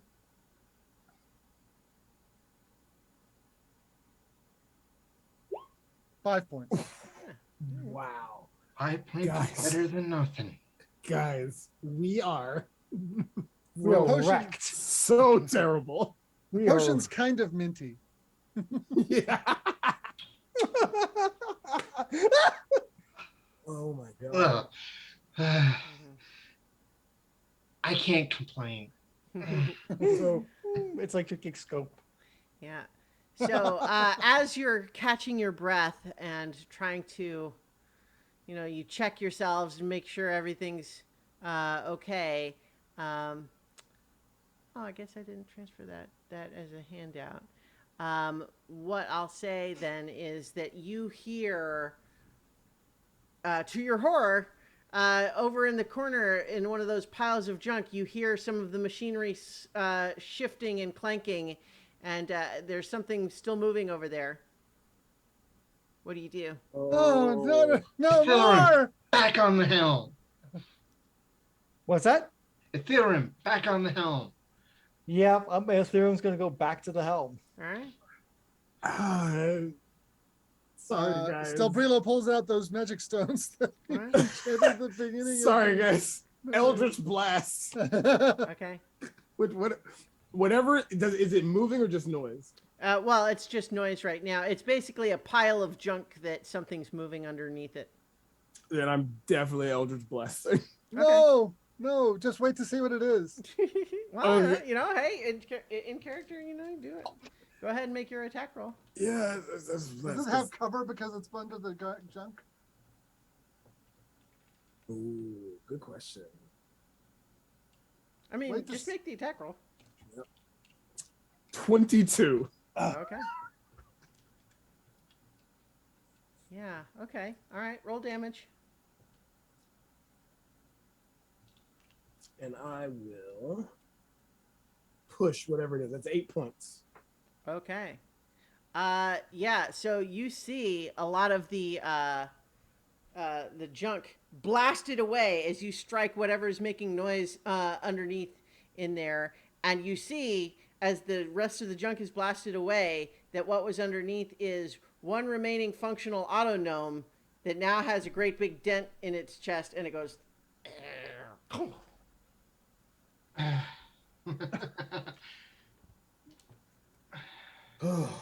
It's not moving anymore. Well, I don't have any healing. Not that it'll work on a construct, anyways. No, not I. Well, I mean, you Um, guys decide what you're doing about that. You know, like be in the fiction Yeah. here. I don't. Yeah. Amelia will go over It was there just and I smack smack him with my back of my hand. It's like it was just an auto gnome. You know what? I'll go over and see if I can stabilize it. Okay.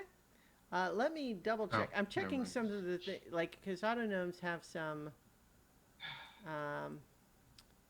unusual qualities to them. Hang on, let me double check how their healing works. Because I believe that they are like living constructs in such a way that they specifically most healing spells do work on them. Is autognomes are the new race, correct? Yeah. One of them, yeah. Yeah. Actually, most healing spells to include. Yeah, ones yeah. of- No, yeah. that's what I'm saying is that most Yeah. regular healing spells do work for them. so Amelia would go over and spare the dying on it. Okay. And if I'm not mistaken, that does work. Yeah. Yeah. Yeah, okay. You definitely you feel that your magic of Spare the Dying does like it's not moving, but you do feel that your magic takes hold. This thing this autognome has been rendered unconscious, but it is not dying. Okay, and let's get this thing onto the command deck or back inside. Yeah, so basically you can see that do any of you read or speak Gnomish? No. Nope. I would if I had the option to, yes. Okay. But So Because of that it has a story. little brass plaque in that is written in Gnomish bolted to their chest. This autognome is severely damaged beyond what you just did to it. It clearly had taken damage previously. It looks like its throat is kind of torn open, and it has other structural damage. And yeah, I'm and gonna so give it but my other healing potion. okay. It has its little sort of mouth like grate that you can sort of pour it through. Yep, 8 points. Okay. It sort of shivers and vibrates a little bit, and then and then it sort of like clearly looks up at you. Its little eyes in the goggles, sort of iris, and I've got a handout for you. Sorry about that. My friend is a bit It's trigger fine. happy. I I've almost died. Yeah. Well, actually, it looks to you and then makes kind of just a crackling sound, and then sort of reaches up its hands and. Ragan will speak to it mentally and say, I'm sorry for the rash actions, but I thought you were another one of those monstrosities. It kind of looks at you and just says,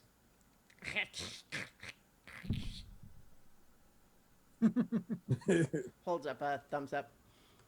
Oh, get in. Help it inside. I think, Melio, you think that if you had some tinker's tools, which I think maybe Actually, you I do, yes. yeah, Oh, that this room is full of spare autonome parts. Yeah. You think that if you searched through all of the parts here and spent a little bit of time on it, you might be able to find some new voice box parts for them. Yeah.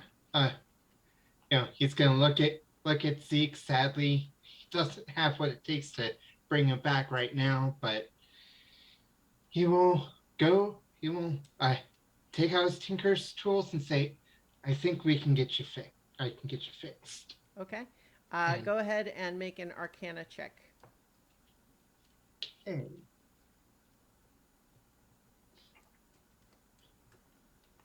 7. Okay. You think that there probably are the parts that you need somewhere in here, but after about 10 minutes of searching, you have not found them yet. Wizpop has started just kind of following you around. He doesn't actually seem to be helping other than kind of hovering anxiously nearby. And when I say hovering, I just mean in terms of... Can I Emotively. assist with that Yes. that roll? Mhm. Yes. So roll again. I'm assisting. Okay. That makes it a 17 or a 15. Okay, a 15, you said?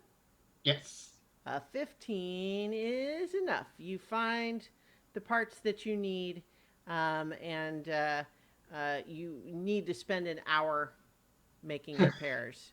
But Does this happen to come from an autonome that has a very similar thing, very similar impact mark on its head from a missed Eldritch Blast earlier?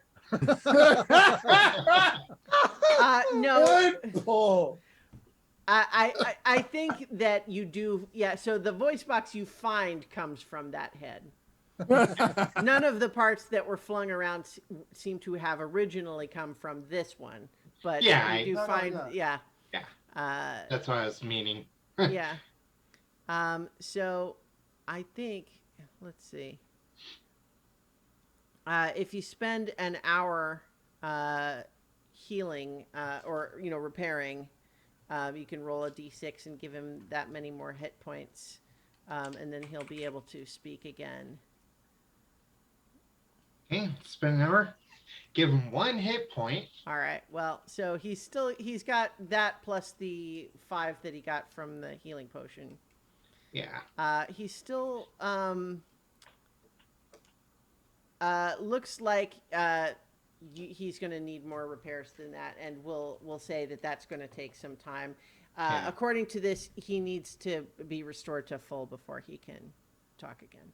But I think perhaps as the danger for now seems to have passed, he does see you trying to help and holds up one finger and walks over to point to a little iron coffer that he was sitting on under the junk, and opens it. And there are 5 pearls in there, each that would be worth 100 gold, and a case that contains a spell scroll of rope trick.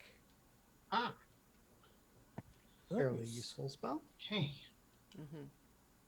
But yeah, so he is still not fully repaired yet. You'll need to keep working on that. But Yeah. in the meantime, though, I think we are going to go ahead and call it for this evening. Okay. All right. So what will happen as they find out more of what Wizpop's deal is, as they continue their mission to try to recover this adamantine asteroid from a beholder planet? Well, we'll find out when we return next week for more adventure on so many levels. So many levels. Oh my gosh, that Twilight Sanctuary was clutch. Whew.